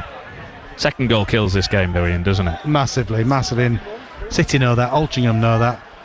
And again, I think Altrincham sort of hanging on in there, but if City can get that second goal, and early on in the second half, David, this could be a bad one for Altrincham to take. But they got to get that second goal, City. Fagan Walcott to Gray. For that to happen. Gray back to Fagan Walcott. Over halfway. Now runs inside right channel up towards Stones at the edge of the box. He takes it wide. Right to Stones. And he's tackled. The home side win the ball back. They're backed in their own corner here. And they're giving away possession. Oh, and then Dan Batty tries to blast it against the Altrincham man. He does take the faintest of nicks off him. Absolutely belted it, just like he did at the end of the game at Dagenham a couple of years ago. And it comes in now from the throw-in into the middle. Free header clear for the home side. Boateng can't get there. Redding will pick it up deep inside his own half. He gives it to Crawford. Crawford, that's a nice diagonal ball forward onto the right-hand side. It's 3 on 3. For Costello. It's 4 on 3. Costello running at Newby. Gets towards the edge of the penalty area. Ball just gets slightly away from him, but he manages to play it back into the middle of the park to Marriott. Now across this near side it comes to Crankshaw. He's going to run at Fagan Walcott. He's backtracking a little bit. Crankshaw tries to get the cross in, deflects off Fagan Walcott for a throw-in. Well, you have to say Altrincham have certainly come out in this second half a much brighter side, than more they did purpose, more intent than what we saw in the first half. Yeah, definitely. The ball suddenly reappears and now disappears again in that corner. We'll wait for it to come back. Down the byline they go to the edge of the area. The Altrincham man throws himself to ground. They've still got the ball though in the penalty area, looking for a penalty there. Referee waves away those appeals. Very half-hearted from some of the supporters. Now they've given it away. Stones can run at the defence. Inside his own half though still. Josh Stones needs some help on the left-hand side. Oh, he just held onto it for too long. Tackle comes in at him, but the ball finds Kitchen. And Kitchen will then come in field. Has he hurt himself there, Stones? He's down his haunches. He held on to that too long. Should have released it earlier, shouldn't he, to the left? A lot of football is about making decisions and making the right ones, and Josh Stones there just held on to it too long. He's limping away as well. Oh, you do. Feed the ball to your wide man. Let them move the ball forward. You get into the box. I think he did take a bit of a knock there, Josh Stones. Hunt to Fagan Walcott, and then to Johnson in the centre. He has it. He's still limping around. Is Josh Stones up front? Yeah, he's a big strong lad. He's not one to put things on, so he must have got clipped. Batty to Hunt on the right. Hunter edge of the penalty area to Fagan Walcott. No one's tracking him. He could take a shot if he wants. Malachi instead tries to thread it through to Gray. Gray back to Fagan Walcott. Back to Gray. His first touch let him down. Then they get in each other's way. Gray still has it though. Gives it to Batty on the right hand side. Batty will somehow chip in across to the far stick. Not well dealt with. Only as far as Newby. Controls it on his chest. Gets a second bite of the cherry. Short with the back pass to Kitchen, but Newby finds his way back to him. And he comes infield, across the face of the penalty area to Fagan Walcott, takes on the curling shot, it's blocked and it's going to spin away to Batty. Batty back to Hunt, more York City pressure now in the last 30 seconds. Hunt to the left-hand side once more to Newby with his gloves. He comes infield, ball gets away from him, poor from Alex Newby this time, and he gives it away to Gale, big centre forward who can come galloping down that right-hand side. Needs some help in the middle though, he's having to hold on to it and wait. York City eagerly getting men back and they force him all the way back into his defensive third. Good defending from York City. Yeah, but a lack really of intent from Altrincham when they got the ball back, wasn't there, to get someone up there to help him. Yeah, Gale did all he could do as a number 9 was hold on to the ball. They're giving it away again. Now then, nicked back by Gray. He gives it to Hunt, edge of the area to Gray, who's in a bit of space. Not a great ball though from Alex Hunt and the edge of the D. Faris Newby takes on the shot. Goalkeeper swerves and he has to jump. He was moving to his right. He suddenly has to drop down to his left. Gets hands to it, palms it back out into the centre of his goal. Gets a round of applause off his manager. And York City have a throw in far side of the ground, almost 2-0. But there we go, testing the keeper. I'm not sure he dealt with it particularly well. It did take a bobble or a knock or something, but tell you what, Johnson's getting an absolute rollicking down here by Maynard. He's come across to take some instructions. He's not happy with subbing Stuart Maynard. Throw in taken, level with the edge of the penalty area. Back to Batty on the left. He lays it off in field to Hunt. Back out it goes to Kitchen in his orange boots. He'll put a cross into the middle. It's a deep one. It's over everybody. Who's going to get there first? Gray gets there first before the Altrincham man. Then the tackle comes in on him, and that'll be a York City throw-in. Yeah, and City, they're camped in Altrincham's defensive third here. And again, you have that feeling. When you're at a match, you just have a feeling something's coming. This is what it feels like right now, watching this York City side. Just Batty a matter of time. Runs forward, no one stops him, takes on the shot. Just over the bar from 30 yards from Dan Batty. Wow, that still in search of that first York City goal. That would have been special. I don't think it wasn't too far over. Maybe half a foot tops. Enough, but good effort from Dan Batty. How many inches in half a foot? Good question. We don't do half a feet, do we, in football? No. Says a foot or nothing. 81333 if you want to tell it in. And me.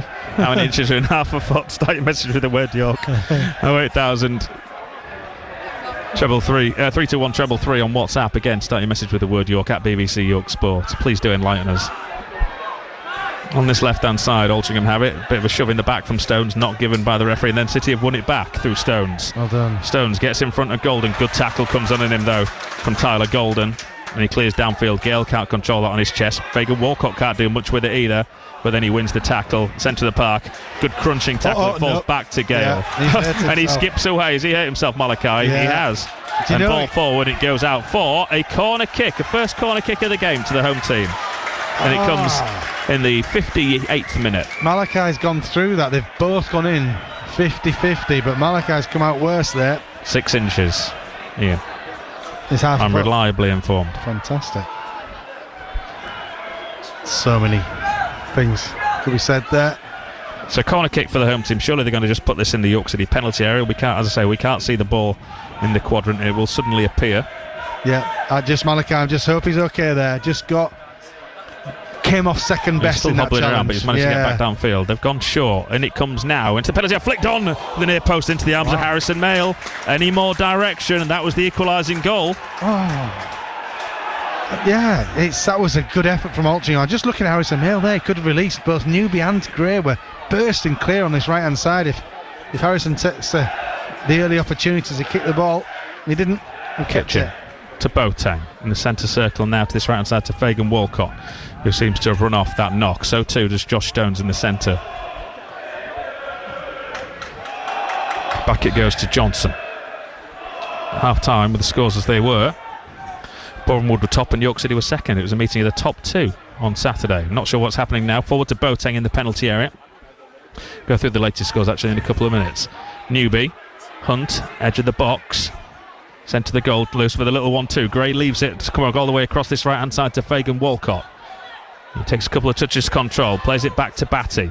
Batty will dink it into the back post, headed clear by Altrincham as far as Kitchen, the far corner of the box. He'll drill it across, deflects off an Altrincham leg and clears the penalty area. City trying to win it back. Crankshaw has it on this near side, and it's won back by Dan Batty. Batty to Fagan Walcott, lays it off to Hunt. He puts the ball into the box. Easy though for the goalkeeper to come and get. I'm told it's still the same. So as things stand, Bournemouth top, York City second. What a game that will be down in Hertfordshire on Saturday afternoon, a 3 o'clock kickoff. A game you'll be able to hear, of course, live here on BBC Radio York. A special word for Dan Batty tonight. He's been superb. He has. He's been everywhere. And his delivery's been fantastic. He's been everywhere around this pitch, and he's dictating plays, even getting wide and getting crosses in. Been a joy to watch. Far side of the ground. And they've fed it all the way back here of Altrincham, but they're going to try and set up another attack. So latest scores in the National Leagues, they have it at the back. Aldershot 3, Wealdstone 1. Bournemouth 2, Solihull 1, Boston 1, Brackley 1, Carlisle 1, Morecambe 0, Forest Green 1, Truro 1, Rochdale 0, Hartlepool 2, Scunthorpe 1, Gateshead 0, Gateshead down to 10 since an early red card in that match, pretty similar to this one. Southend 1, Sutton 0, Tamworth 0, Halifax 2 as Altrincham come forward on this left hand side. Crankshaw, they're definitely offering a bit more going forward in the second half. Crankshaw can take on the shot, flicks off a York City head, and it's a brilliant save from Harrison Mail. It flicked off the head of Fagan Walcott about 6 yards in front of him. And it almost deceived Harrison Mail, but he had enough about him to dive and palm it over his bar. What a save from Harrison Mail, because you're right, it just clipped off Malachi Fagan Walcott's head and could have gone anywhere. Thankfully it was down the middle, but still Harrison Mail had to be lightning fast to tip that over the bar. Other games, Woking 0, Braintree 1 and Yeovil 1, Eastleigh 1. Brings you right up to date. So second Altrincham corner. Malachi's waving towards the bench here. He is struggling. He said my ankle, my right ankle, I'm going to have to come off. So Fagan Walcott will be coming off. Will Callum Howe come on? And it comes into the box, cleared by Stones. Downfield it goes, picked up by a red shirt. This near side to Crawford, who's out of position having been up for the free kick. Goes back to Golden. Golden to Marriott. Marriott will dink a cross in. It's onto the head though of his former teammate and the goal scorer here tonight, Alex Newby. Well, it's not a great header clearance from him. It is Callum Howe that's going to be coming on. And the home team have it at the back again once more on this left-hand side with Golden. Crawford goes infield on the stretch. Dan Batty gets there. And it's played back to Harrison Mail.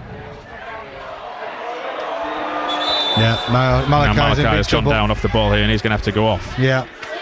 It was that challenge, that 50-50 challenge that both players sort of went in for, and I think Malachi came off a lot worse than the other player, and he maybe sprained his ankle there, you know.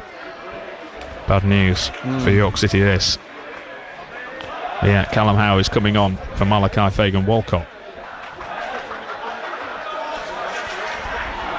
You want to say it was a crunching challenge between the two of them, but I think neither of them really went into the ball. Almost both went over the top of it, and I just think Malachi has come off, maybe twisted his foot on the top of the ball, just the sheer force of the tackle. That'll be a sore one. Get him a treatment while Callum Howe gets stripped and ready down there. And Ollie Pearce has come across already. He's not even on the field here, and he's passed him the captain's armband. Nice touch, good touch. But there have been moments for optimism here in the start of this second half for the home team, when really there shouldn't have been any. No. Complete dominance by York City in that first half. It's been a different side. Let's be brutally honest, Altrincham, this has been a much better second half performance than when they had 11 men at the start of the first half. They've got the bit between the teeth, really. City need to get the ball back down and doing what they were doing for most of this game. So Fagan Walcott comes off. Howe comes on. That's a good Malachi's walking off. Consolation pat on the back there from a few players. There's Malachi, Stones, Boateng, Hunt and Gray as he limps off. Yeah, let's hope that's precautionary. Coming off, he's got a bit of a hobble. Get some ice on it now and try and get ready for Saturday. He won't want to miss that game against Boreham Wood. No, he certainly won't. So York City have a drop ball in their own penalty area for Mail to do something with. There we go, the whistle. Play back underway. That should be 3 minutes added on for that, you would have thought, at the end of the game. As that Johnson's come out to this right-hand side now, Callum Howe taking up his familiar position in the role. centre, yeah. It's fed out to the left, to Kitchen. Kitchen back to Howe. Well, I presume that they expected Callum Howe actually to have the night off. Yeah, I think that would have been the idea. Let him give him a bit of a break. But he's been called into action, which he won't mind. He'll want to play, no doubt. Kitchen. To the left-hand side to Newby. Newby goes back to Howe. Batty. Newby. Back once more to Howe. Man, I'm frustrated there that Batty went back to Howe instead of going forward. Just dropped his arms into his thighs, thumped his thighs. Now they have it on the right-hand side to Johnson. To Batty in the centre circle. He'll drive forward again. They're sitting off in the middle of the park, trying to send York City wide, which they do to Kitchen on the left. He'll put a cross in. It's a deep one all the way across. It's too deep as Gray got caught under the ball. Johnson's going to pick it up on this right-hand side, takes it to the corner flag, back to goal, tries to hold on to it and does well. Finds another blue shirt in Gray who's down there helping him. He feeds it back to Johnson, now to Boateng. Boateng to Batty. Batty back to Johnson. Back it goes to Batty. Hey, kudos to Altrincham. They're working their absolute socks off for their team. They're running like they've got 11 men now, trying to close City down, and it is causing City problems. Batty to Gray on the right, and it goes to Hunt. Hunt tries to turn with his first touch, just slightly gets away from him, has to go back to Batty. Batty now to Howe. Everyone camped in the edge of their own penalty area for the home team. Batty, all the York players, even Callum Howe, are within 15-20 yards of the Altrincham penalty area. All congested in that final third. Kitchen, down the line it goes to Pearce on the edge of the box. He lends it out wide left to Newby. Newby's touch lets him down. There's a late tackle there on Newby. Referee allows play to go on with an advantage to York City to Howe. Howe to Johnson, edge of the box. He thinks about having a shot. He does, and it deflects off an Altrincham man and spins behind for a corner kick. It was heading for that bottom right-hand corner. Lucky the man got in there to stop that. Yeah, and it's good to see Zach Johnson stepping forward and having a shot there. It could be City's best, because it's so congested. Trying to be intricate in and around that 18-yard box when you've got, all of Altrincham team and 90% of City's team filling it up. There's going to be gaps outside the box, and it's what you can do from there. Maybe it could just be that we need to take them more shots from outside the box and see what happens. Because right now it's so busy in that 18-yard box. Corner then that Boateng again is going to take from this near side. Batty provides a short option if he wants to use him.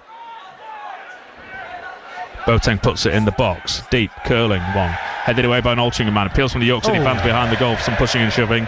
It falls to Hunt on the edge of the D, and he leathers it. The big Avett volley, nowhere near the goal, out of the ground. Yeah. Landed somewhere near Manchester Piccadilly, that one.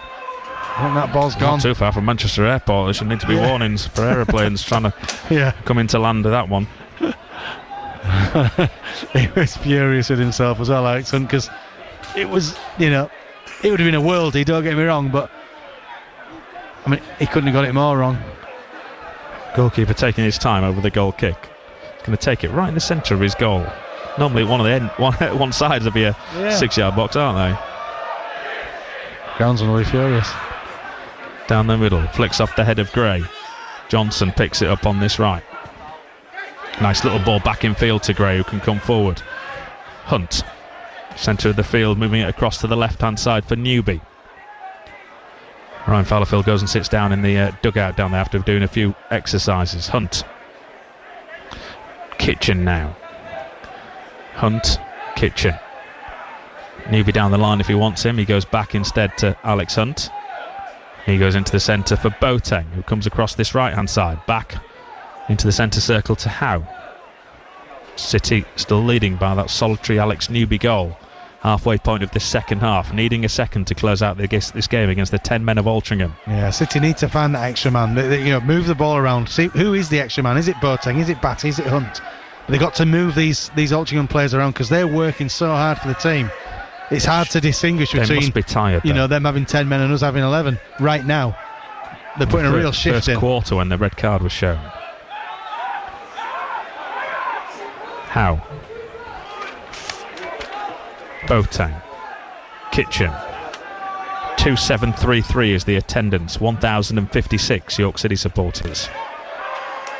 Or at least 1,056 York City supporters that have come in through the away turnstiles. Yeah. York City supporters in this stand at Waring as well that have come through the home turnstiles. Free kick given for a foul on Alex Hunt on this right-hand side. He can... Decent position for swing a free kick into that York City box, and Batty has now been taken off these free kicks, I think, and Boateng is looking as though he wants to take this one as well. Well, you kind of fancy a left footer to swing it in, test that keeper, try and tease the keeper off his line. Batty's going to try and convince him he should be the man to take it, though. You've got Callum Howe there. I'd fancy Boateng here.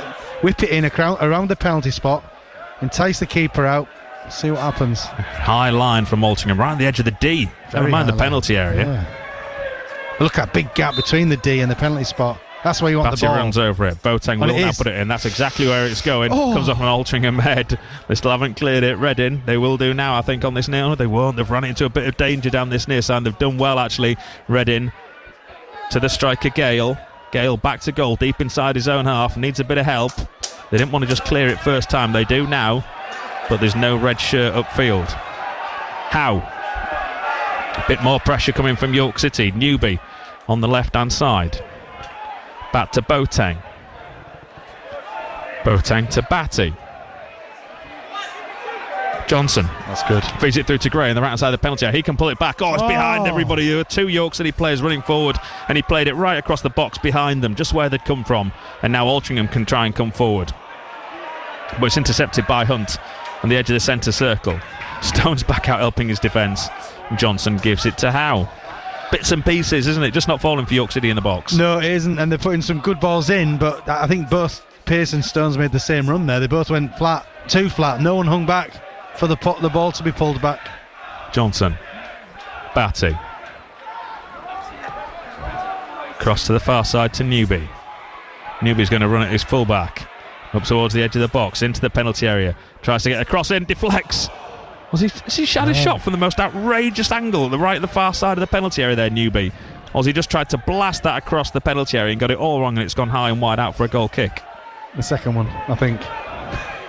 You're giving him the benefit of the doubt. Oh dear. No, it was a good run. He looked so threatening, Newby. I think he did try to rattle it across the face, and he's just got it wrong, hasn't it? Yeah. We'll get a better angle watching the replay here now, because the camera is across that far side of the ground. Oh, it's flashed right across the face of the goal, hasn't it? Yeah. Just almost too much power on it. Goalkeeper gets ready to take. He's just clearing the grass, the soil from his studs in front of the York City fans. They're giving him a warm-up behind him. Down this near side, he puts it straight into touch for a throw into York on halfway. Altrincham 0, York City 1, BBC Radio York. Let's go through those latest scores again for you in the National League tonight. Full set of fixtures. Aldershot 3, Wealdstone 1, Bournemouth 2, Solihull 1, Boston 1, Brackley 2, Batty to Gray on this near side. Carlisle 1, Morecambe 0. Back to halfway for York City. Forest Green 1, Truro 1, Rochdale 0, Hartlepool 2, Scunthorpe 1, Gateshead 0, Southend 1, Sutton 0, Tamworth 0, Halifax 2. Not many goals in the second half in these games. Woking 0, Braintree 1, and Yeovil 1, Eastleigh 1. Don't think anything's changed there. Maybe an equaliser for Brackley in fact, a lead for Brackley at Boston. That might be the only goal in the second half. City have it again on halfway with Johnson to Boateng. Again, he's able to run forward right in the heart of the pitch, and he lays it off to the left hand side to Kitchen.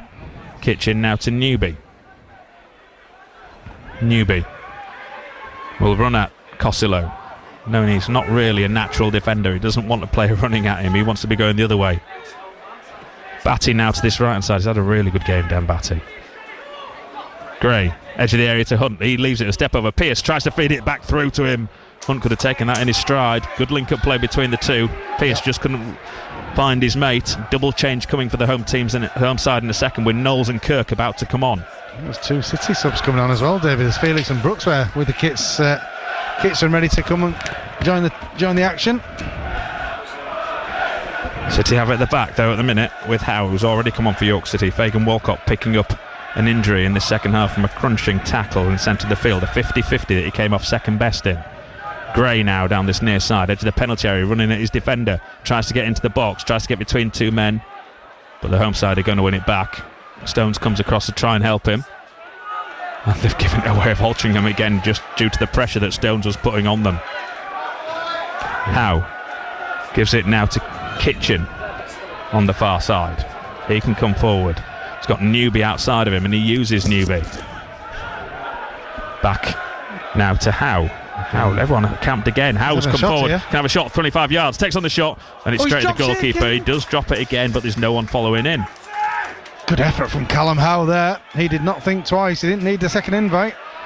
Because they're sitting so deep. Altrincham are sitting so deep. There is always going to be one spare man, and that occasion it was Callum Howe. Goalkeeper clears just about before Josh Stones can try and come and close him down. It's down the centre of the field. It almost finds the striker Gale, but he's beaten to it. Then Mayle gives it to his captain Howe. On this left-hand side, the Altrincham left, behind the buildings, we can't see where it is. Then it suddenly appears a City play it forward to Hunt. Stones gets on the end of it, gives it back to Hunt.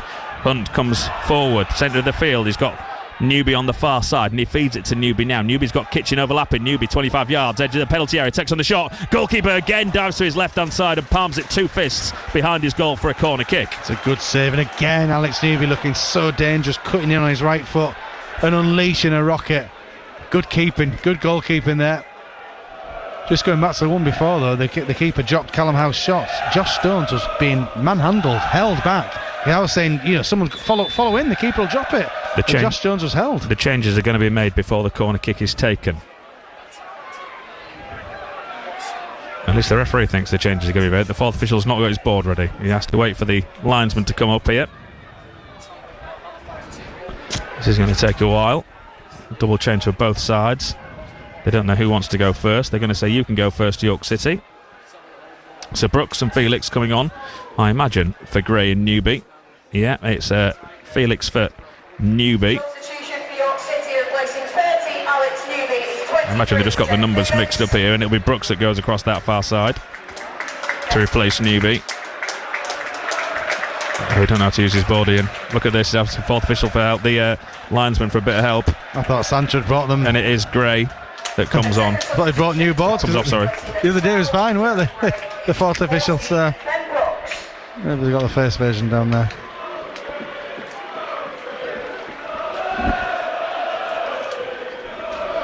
So both wing backs are changed. Altrincham are going to wait until they've tried to deal with this corner before making their changes. So Kirk and Knowles have to wait. Right, corner kick. Felix back on halfway, everyone else in the penalty area. And he comes from Boateng to the near post, headed clear. Didn't beat the first man. Hunt back to Batty. Batty can come forward on his right side again. No one tries to stop the ball down the line to Boateng. He gets it out of his feet and then puts a cross in left-footed. Again, doesn't beat the first man. Not a good header though, only as far as Boateng, sorry. To the edge of the area now to Hunt. He goes back to Joe Felix. He spreads it to the left-hand side to Brooks. Infield once more to Hunt. No one's closing Hunt down. He can come forward 25 yards. Now he tries to feed it through to Howe, edge of the area. Takes his past his man. Tries to go for the curling shot. It's blocked. Hunt then tries to drill that forward, and it goes about 3 or 4 yards wide of the post. Overhit pass from Alex Hunt. Goal kick, and now the home team can make their double change. Yeah, mate. I have seen Callum Howe take a shot before. Never mind 2 in one match. That shows you the space we're getting. So Kirk comes on for Crankshaw, which is like for like. Both wingers have done alright, Crankshaw, especially in this second half. Knowles, is he coming on for Gale? Gale doesn't know if he's coming off. Is it going to be Carl Redding? The fourth official doesn't know either. It is going to be Carol Redding.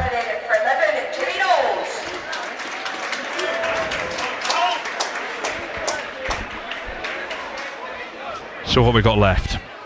12 minutes. City still slender advantage, 1-0 against Altringham's 10 men. Still City go in search for that second goal. Just no real killer instinct in front of goal tonight from York City. It's crazy, isn't it? After November, all the goals that were flying in, here we are with 10 men, and we have dominated this match. But that second goal that has turned out to be elusive, and 12 minutes to go, I still feel like the second goal might well be needed. As little as Altrincham have threatened Harrison Mail's goal, you just never know. Boateng, Johnson, Felix, back once more to the number 29, Zach Johnson. Through it goes once more to Callum Howe at the back.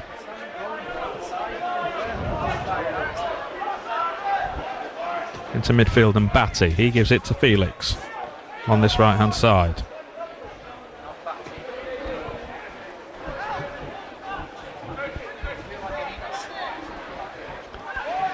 Howe once more in the centre circle. If you are going to Boreham Wood at the weekend, I know there's a York City South meetup, you're more than welcome to go and join them at 12:30 in the Pick and Shovel. WD6 1EQ is the postcode on the High Street. I imagine that's in Elstree and Boreham Wood on the train. So the Pick and Shovel from 12:30, in fact it is, on the High Street, close to the roundabout, turn off for the ground. Current and former York City South members, City goal scorers, I don't know who they mean there, and City fans are all welcome. City have it on this near side. Felix will try and put a cross into the box. Decides to go back to Johnson and offer him the opportunity. He lays it off square to Hunt. Hunt goes back to Batty. Johnson continues his run into the box. Now it comes back to Felix. Back once more to Batty. Hunt round the corner to Felix. Felix will now put the cross in. Just evades Hunt. Altrincham man got across the near post, and they will clear their lines. To Kirk. That's an interesting ball all the way across the far side of the field, and it's been picked up by Gray. He keeps it in play. Cross Stones, nicked off his head. Felix, Stones, penalty area. Felix takes the shot. Oh, he just doesn't get it out of his feet. Another scramble in the 6-yard box. Just couldn't get a decent connection on that. Stones then, shot blocked by the goalkeeper. Oh, Felix, and he nods it into the goalkeeper's hands. Just couldn't get enough power behind the header. Still City go searching for this second goal. That should have been a second goal. It's as simple as that. There's so many opportunities there for City, and they haven't taken any of them. Just up, 10 minutes to go. City, I'd feel a lot more comfy if City score that second goal. You keep telling me 2-0's a dangerous scoreline here. I'd rather it right now than 1. So would I. Oh. How? Centre of the field, walking pace. 8.5 minutes plus injury time. Should be quite a bit of injury time as well. Another substitute being readied for the home side. Batty to Felix. Felix back to Howe. At some point, do Altrincham sort of change and think, hold on, let's try and get a point here? Because, they look comfortable 1-0. It's not really breaking the guts. Or they might just be shattered from what the effort they've put in the second half. But at some point, do they think, do you know what, let's just go for it? And then, from our point of view, you hope City can capitalise, but... Boateng at the back, almost caught out. He's slightly fortunate the free kick's given against the Altrincham man. That was dangerous. Weaver is about to come on. Lucas Weaver. It's not been much good news for Weavers in the last few days. The last few months, to be honest. Have to go back to September for Sarrogate Town in Simon Weaver's side last win. Felix down the line on a different wavelength there to Alex Hunt, and it goes behind for a goal kick. Yeah, it's just been it's been almost too easy for City this second half. As hard as Altrincham have worked, Altrincham, you got to remember, they're playing 10 men behind the ball. They're making it really difficult for City to break them through. Lucas Weaver coming on for James Gale. So striker for striker. Yeah, 40 goals for Colne in the North West Counties League a couple of years back for Lucas Weaver. He's finding the step up to National League just that, a step up. Colne Dynamos, told you the story the other week, didn't that? Clitheroe? In the car. Yeah. Don't bore the listeners with it again. One of the biggest non-league clubs ever to not get into the league at the time. To never want you to play for them. Well, everybody wanted to play for Everybody wanted to play for Colne. They were paying fortunes. Felix. So ultimately, that's what ruined them. Yeah. They spent more than they had. Johnson. to Howe in the middle. 6 minutes to go. City lead by a goal to nil. Across this near side now to Johnson.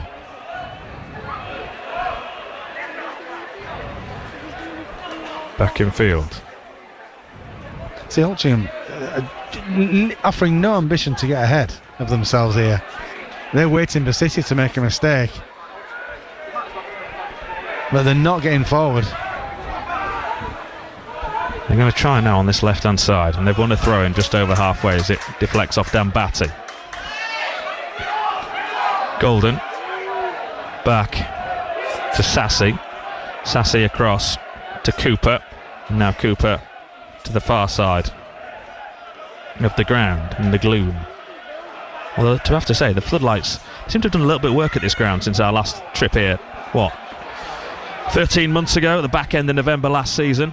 Another shocking night for York City. They've put York City under pressure over there. They've won a throw in deep inside their own half against the corner flag, but the floodlights seem a little bit brighter. They've definitely cleaned the glass. Yeah. And the side of these stands makes a difference, doesn't it? Actually being able to see out of the glass. Difference. Just need to knock that building down to the left, David, and we can see all the pitch. That's next on the to-do list. So throw in far side of the ground. Sent down the line by Brooks. They won another throw in that Pearce tries to take quickly, but he's got no one in front of him, so he has to hold on to it.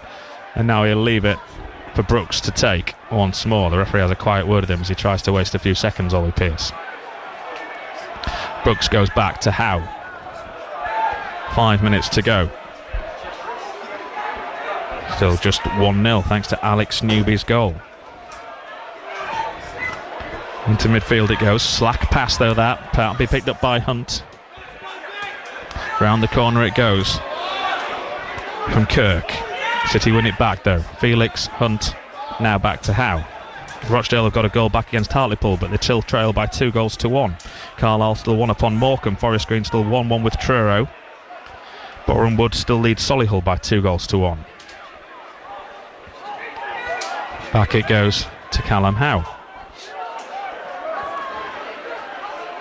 Batty to Howe. City really with 5 minutes left, they're keeping the ball. They 1-0's enough, 1-0 wins the match. They don't need to overcommit, they don't need to risk anything here, York City. It's almost like a training match at the moment. They're just keeping the ball. Altrincham are getting nowhere near. Altrincham aren't even coming out. So, City's mentality right now is, right, we'll shut up shop, keep the ball and go across the Pennines with a 1-0. Far side of the ground. Well, City still unbeaten away from home this season. Amazing record really as we enter the new year. Batty on this right hand side gives it to Felix. Avoid the edge of the penalty area. Back it goes to Dan Batty. Back to Felix. Again, back to the number 18. He goes back to Johnson on halfway. And now to Boateng. Boateng to Howe. Howe in the centre circle. No one trying to close him down. Johnson. All the way back to Harrison Mayo, who's 10 yards outside his penalty area. Mayo wastes a few seconds and then gives it to Johnson. Goal for Scarborough. Is that an equalising goal at Spennymoor? It is, 1-1. Felix gets away from his man. Lewis Maloney tries to play it down the line, can't feed it through though, and it's picked up by Crawford. And back to the goalkeeper by Sassy. He clears under pressure from Hunt, only as far as Boateng in the centre circle. Boateng now to Pearce. City coming forward, edge of the box. Pearce into the box, gets the shot away. It's blocked. Man on his floor, on the floor, and he just can't feed it across to Felix. Again, it just wouldn't fall for York in the penalty area. And the home team will be able to clear their lines on this left-hand side with Crawford. Sassy. Back in field it comes. Now they've got men coming forward. Now down this line they've got it to number 17, to Weaver. Weaver into the penalty area. Gets across, ball across the face of the goal to the back stick, and it's blocked on the goal line by Brooks. I think Mail was behind him, but the shot came in. It was going into the goal, and it's been put behind for a corner kick. That's the worry at 1-0. At Altrincham at some point, they need a bit of luck. But if they get forward and get that luck, then it could turn into be a awful night First corner of the second half for the home team, third of the match. Still just trailed by the goal to nil. Gary Elphick, the York City coach, giving out instructions, defensive instructions for his side. As one side as it's been, we'll be the nervier of the two here because we mustn't let this slip after having dominated the match. Corner kick comes in, the referee blows the whistle. It's going to have to be retaken. She catches it as it comes into the box. Marriott sends it back out there. Who's she having a word with here? Don't do anything silly here and give away a penalty, York City. It's Alex Hunt who's having a talking to. Well, Altrincham were trying their best. Take two. And it comes now. Into the box. York City man goes to the ground. Not cleared. Shot, goal! Equalising goal for Altrincham. They didn't deal with the set piece. Hunt thinks he was blocked off. He's in the ear of the referee. Altrincham, against all odds, have got the equalising goal. Altrincham 1, York City 1. Do you know, unbelievable. The City have been so dominant, but they haven't been clinical in the Altrincham 18-yard box. Altrincham get one chance in the second half, and I tell you what, they have a clinical finish. It's a good finish, but no marking. To say we've got the extra man, who was marking number 17? Middle of the 6-yard box, centre of goal. There is absolutely no one on him. Horrific marking from York City from the corner kick. Stuart Maynard is going to be livid. Well, everyone should be. This should have been... It was looking like a formality. We were keeping the ball well, then we give the corner away. And you just had that awful feeling. There's only 5 minutes gone up on the board as well. I think I just said prior to them scoring, out of the two teams, we'll be the more nervy of the two. And it's right, because we expected to win. Brooks down the line, Kitchen into the box it comes, Pearce back to goal, controls, turns, scores! Ollie Pearce has done it again! The York City bench has erupted! The away fans have erupted! The York City players celebrate in front of them! Within 20 seconds of kick-off, they've got the equalising goal! Winning goal, hopefully! The winning goal! York City lead by 2-1. Oh, Ollie Pearce. Super Ollie. You can't stop Ollie Pearce. And Kitchen as well down the left-hand side. Do you know what? It's the first time, the first time actually, all the play we've had, Ollie Pearce hasn't had much of the chances in the box. He did there, and he's absolutely... Oh, what a finish from Ollie Pearce. Beautiful first touch, and the second was just pure clinical. So used to disappointment at Altrincham, of course. It was could be the winning goal for York City. Yeah, he takes it so well. Ball down the line from Brooks. Kitchen pulls the cross back to the edge of the box. Pearce back to goal. Brilliant first touch. Defender drops off him. He turns and he nails it into that bottom right-hand corner. What a finish, Ollie Pearce. That is an absolute peach from Ollie Pearce. Just when you need your main man to turn up, here he is with a lovely finish. I tell you what, he's gone down now in the middle of the pitch. We don't know how important that goal will be today, but looking at the other results around the league tonight, that is a little message, because we could have sat back and said, 1-1, felt sorry for ourselves. The bogey team strikes again, but no, not this York City side. This York City side has made a bit sterner stuff. Great ball in from Kitchen as well, and I think it was Brooks who passed the ball. It was just a good all-round move from York City and Altrincham. They couldn't live with York City there, which most of this match City have been dominant, but going into that last 5 minutes, you did start to worry. You did start to get nervy that Altrincham had nothing to lose at 1-0. They could throw bodies forward, and they got the goal, and you think, here we go again. But no, we've come back, we've hit them. They still haven't won. No, not yet. But if they do, the scenes down that away end, the amount of pain those York City supporters who've been here year after year after year have suffered down there, they deserve that moment. 100%. 100%. They absolutely do. And what a moment as well. What a goal. Pearce is going off now. Hewitt's going to come on for him. Yeah.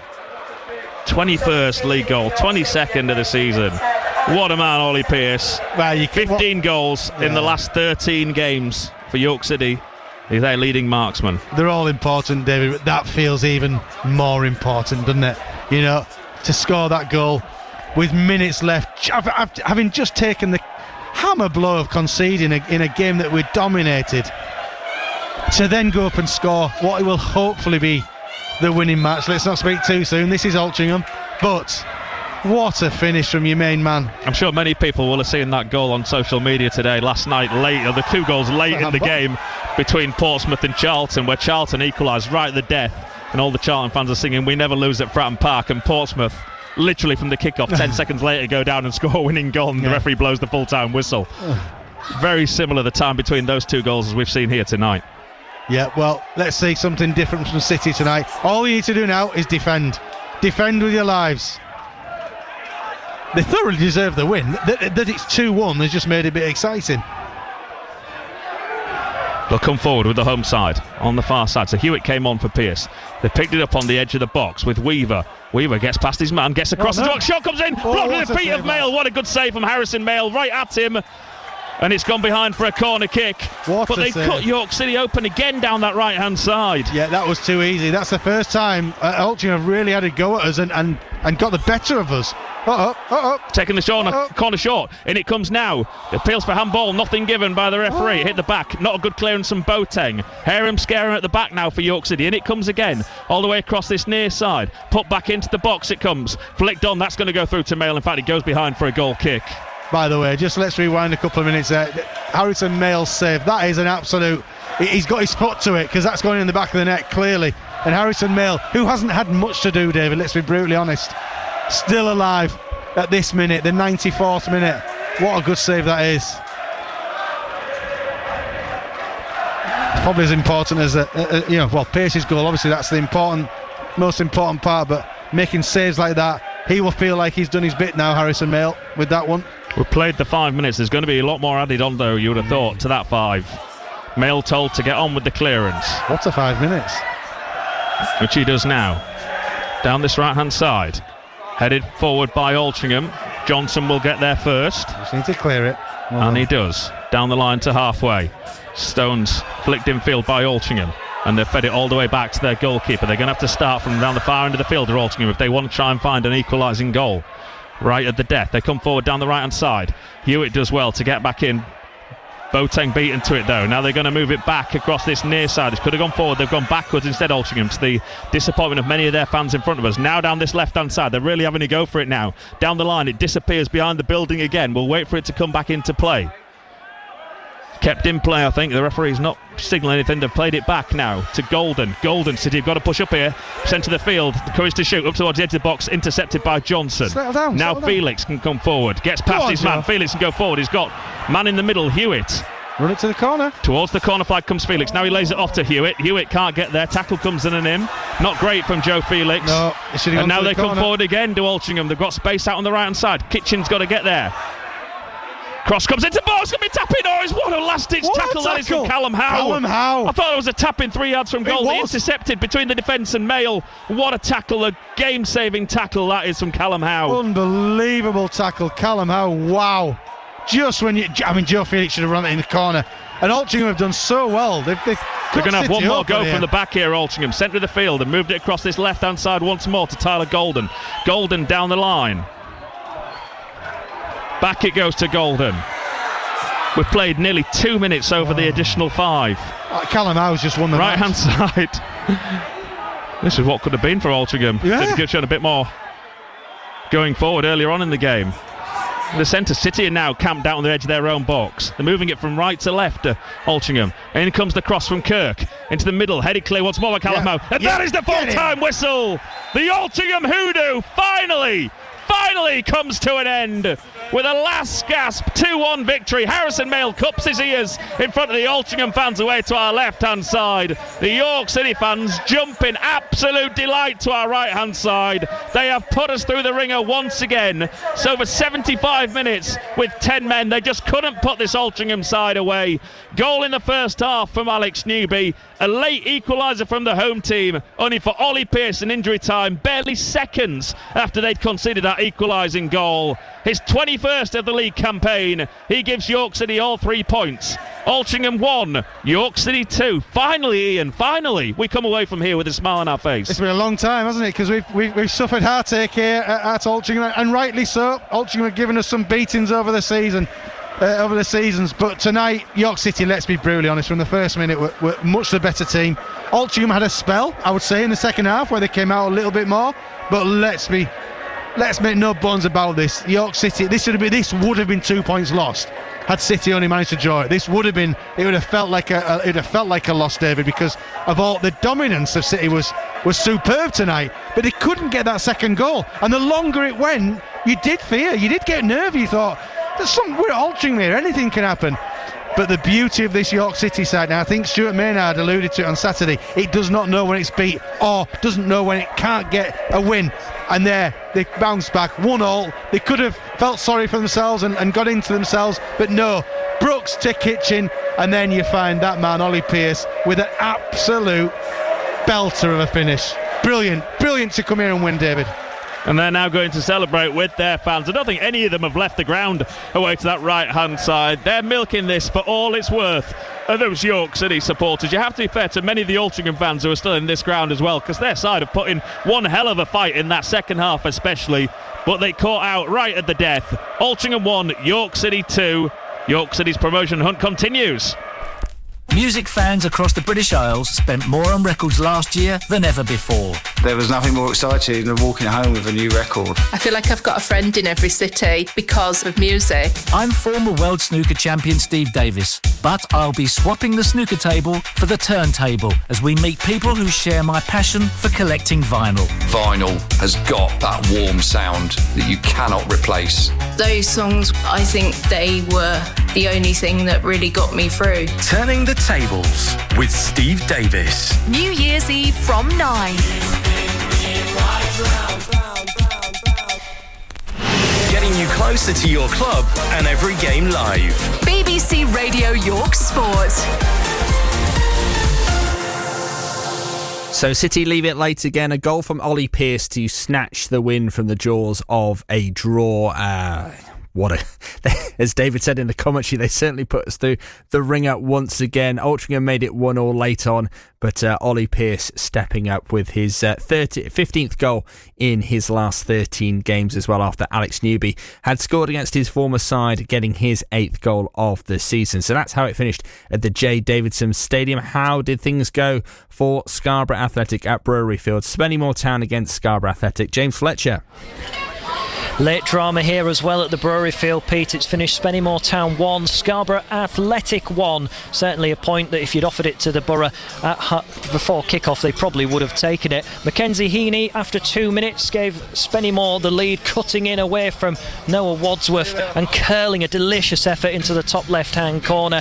Scarborough didn't really offer very much in attack throughout the first half of the game, but it all came to life in the second 45 minutes. Glenn Taylor, the legendary striker of Spennymoor with over 200 goals, he flashed one past the near post of Ryan Whitley, who was on hand for a couple of saves. There was a bit of a wild moment when there was a good 3 or 4 chances in one go for Spennymoor and Scarborough within the space of a minute, but neither team could find their way through. Lewis Maloney was introduced for the final 25 minutes of the game. He left his mark on it, but not in the way that he probably would have expected. He delivered a corner into the penalty area that was headed back out. He reclaimed, exchanged a couple of passes, delivered a ball in from deep, 40 yards out, and it somehow bounced its way all the way past Brad James in the Spennymoor goal and into the back of the net in the 85th minute. There might have been the faintest of touches from either Theo Chapman or Dom Tier running in. It wasn't clear cut from our position, but Scarborough Athletic, more importantly, have done what they couldn't do on Boxing Day.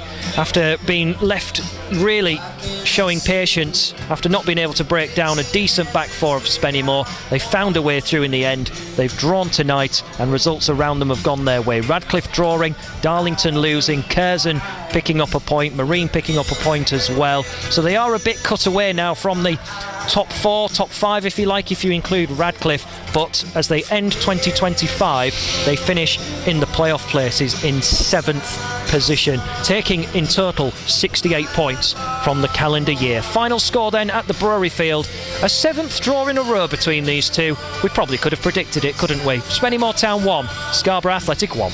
Before I let you go, Fletch, how much of a result is that for Scarborough? We said that the objective for Jonathan Greening's side was to stay in the playoff places there towards the end of the season. They finished 2025 in 7th place in the National League North. I mean, that's some achievement when you look at how depleted that squad is.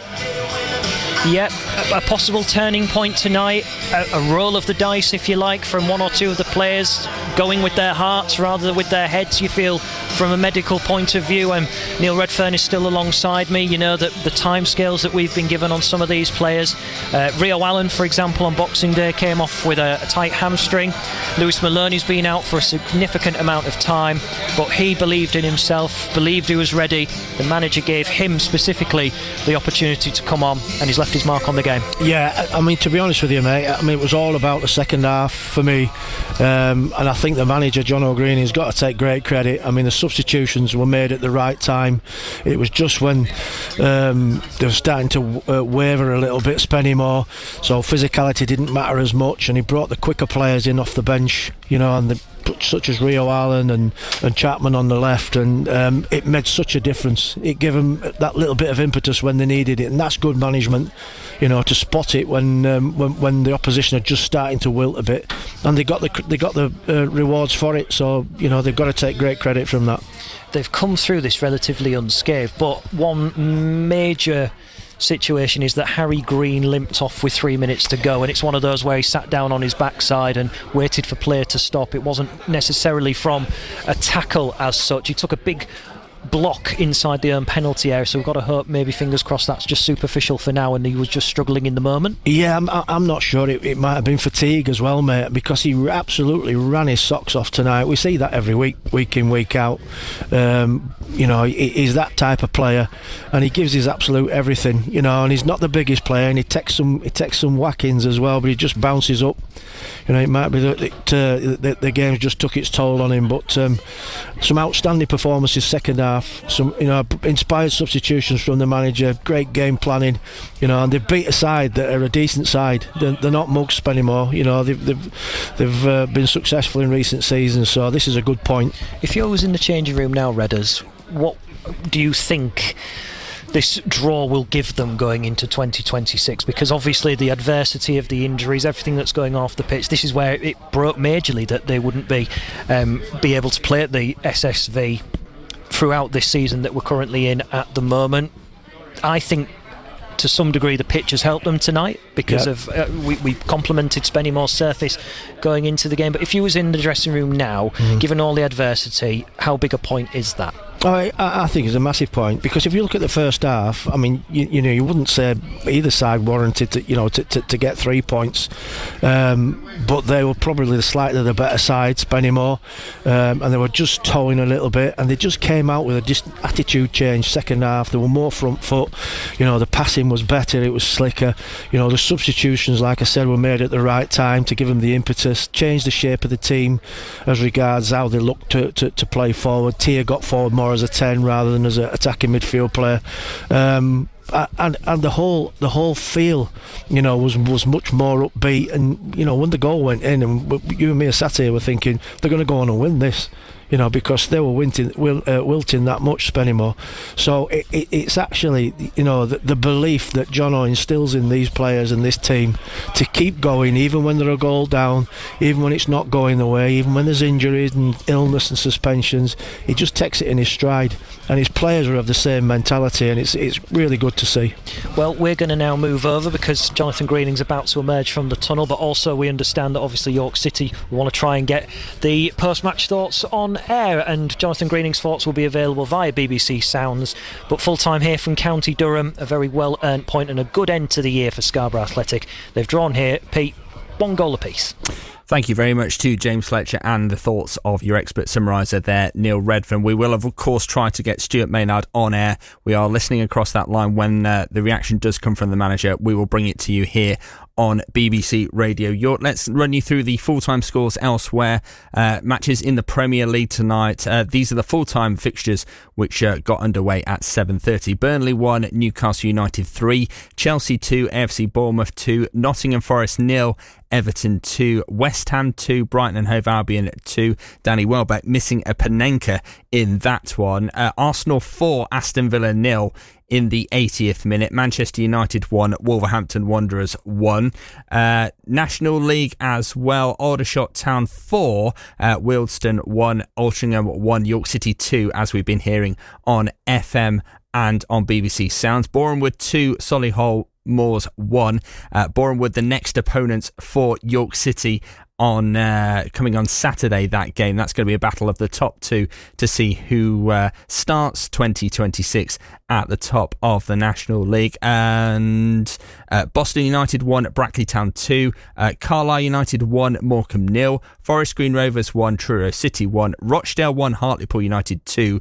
Big result there for York City with Rochdale losing at home. Scunthorpe United 2, Gateshead 0, Southend United 1, Sutton United 0, Tamworth 0, FC Halifax Town 2, Woking 0, Braintree Town 1, Yeovil 1, Eastleigh 1.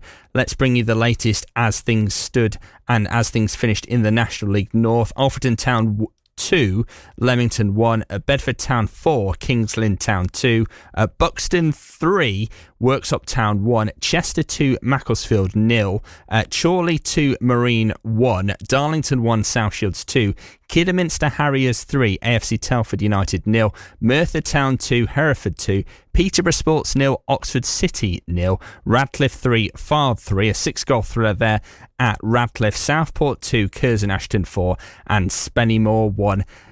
Scarborough Athletic 1, as we've been hearing about on DAB Digital Radio. And one result to bring you further down the footballing pyramid this evening. Harrogate Railway beat FC Halifax Town's reserve and youth team side 4-0 in the second round of the West Riding County Cup. 2 goals for Ollie Holt amongst goals for Alex Ingham and Ben Parks as well. So now you are up to date. Perfect timing. Let's cross back to the J. Davidson Stadium and get some reaction from the York City manager, Stuart Maynard, who is with David Ward. He certainly is. I'm just going to hand over a mic to the York City manager. He's got a big smile on his face now. I don't know what he was like 15 or 20 minutes ago when that equalising goal went in. You never do it easy, Stuart. We were dying up here for 30 seconds. My heart's still going. Look, it's a tough place to come. I said before the game in the league, and it's a real tough place to come, and I don't think we've won here as York City in 11 games. It's been a while. Yeah, I think in and around 11 games. So look, we've got a team, and I'll keep saying it every week. We don't know when we're beaten, and we keep going. Look, we should have made it more comfortable, but sometimes these are the wins that keep the team spirit going, and winning how we've just won, the feeling after the game in the dressing room is incredible. And for me, man of the match tonight were the fans. The fans were absolutely incredible. To come and sell out the away end just after Christmas, in between New Year, look, we appreciate it so much. And you see the scenes at the end, you can feel that real connection that everyone's really in it together, and it's so powerful. Were you delighted with everything, especially the first half, apart from that final touch, because you created again so many chances? Thought the first half we were excellent, even before they went down to 10 men. I said to Zhao, me and Zhao were speaking on the side, like when they went down to 10 men, I was like, I feel worse, because I thought we were that good when it was 11v11 in the way we overloaded and created good openings. And then in the second half, I think the nerves kind of get on the pitch a little bit. We needed to move the ball side to side, but we needed to keep overloading. We kind of stopped overloading. We went side to side, which we asked of the group, but we needed to keep overloading. Mal coming off was a big loss with his athleticism on the overload. And we had to take this thing out of the game, though, because, look, credit to them, they're a dangerous team in the players that they have in their group and in their camp. They've got dribblers that they can get the ball from the edge of their 18-yard box and take it up the pitch.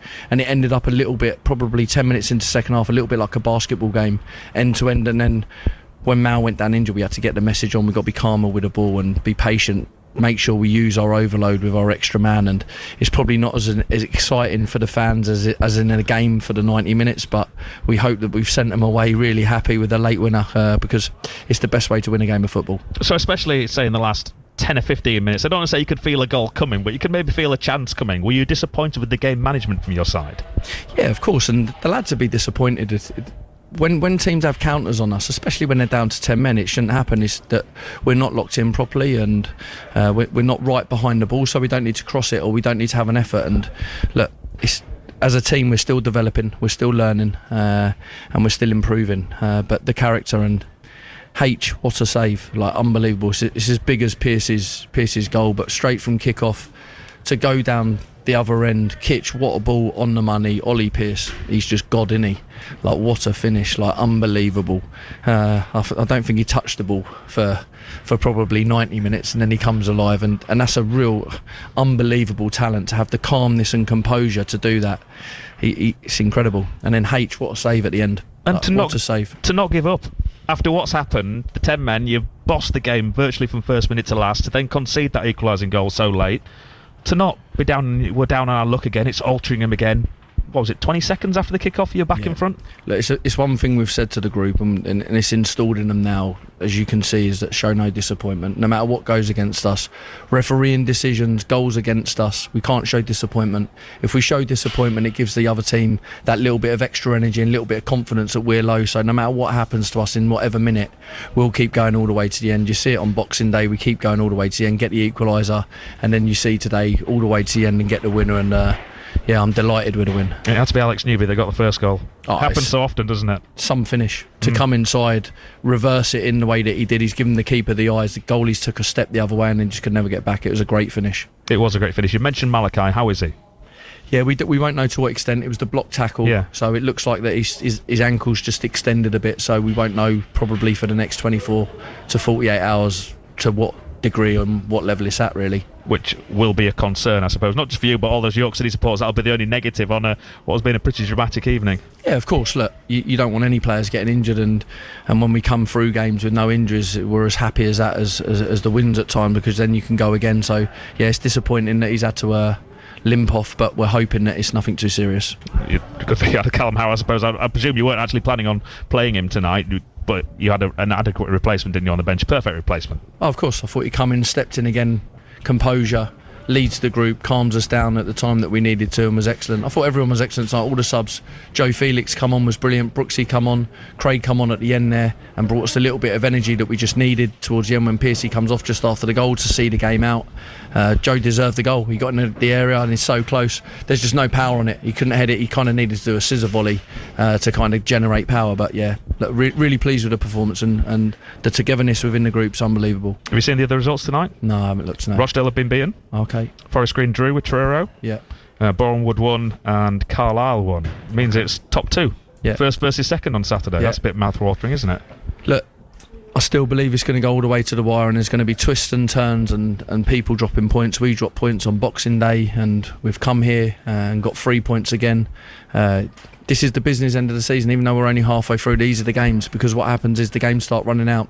It's when the pressure mounts. It's now, can the lads never come off script, stick to the game plan, because they're the things that get you the wins and get you over the line, and that's what they've done tonight. They've stuck to the script, they've kept going, and we kept going all the way to the end, and it's a big win.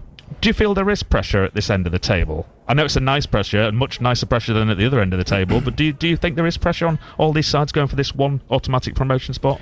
I think it's just human nature, that when it's so tight at the top that you're going into a game, and we don't really talk about it as a management team, because we have our points tally. We believe if we get to them, we'll have a really successful season, so we don't really talk about it. But I think it's just human nature as a group, as humans, that naturally come off. Now they'll be on social media. It's just the way the game is, and you can't stop that. So naturally going into your next game, you probably mount a little bit of pressure on yourself without even realising it. But look, I think we've got a good composure and calmness within the group, and I think you've seen that. I don't think that when we've gone behind or when we've conceded there late, we stick to our philosophy, we stick to what we believe will get us wins, and I think that's why we've come out with a win again tonight. Yeah, I don't think anyone probably saw you getting back in the front so quickly, but I think everyone could feel there was possibly going to be at least one more chance in that game for you. Definitely. Look, I think when they equalise, all of a sudden you could see the energy, the way Kitchen sprints all of a sudden down the pitch, and it's very hard against 10 men. You've got to give credit to the opposition sometimes. They've sat in a low block, they've got lots of dribblers and pace, so you've got to be wary of that. We couldn't go through the middle of the pitch, we had to keep feeding the outside of the game tonight, and you've got to give credit to them. They've defended their box, and look, we've had loads and loads of chances. That hasn't quite gone, but you've got to give them credit. They've probably had in the second half 3 blocks in their side their 18-yard box that are brilliant. It's a goal. If they don't get the block with that last ditch tackle, it's in the net. So look, you have to give credit to them as well. Look, the scoreline could have looked totally different tonight, and with the lads the way they performed in the first half, probably should look totally different. But at the end of the day, it's 3 points, and that's all that matters. And I'm delighted for the fans, because they've probably been coming to this stadium for God knows how many years and going away disappointed and you two, and probably doing different interviews here. So it was something that we knew as a group that we wanted to change.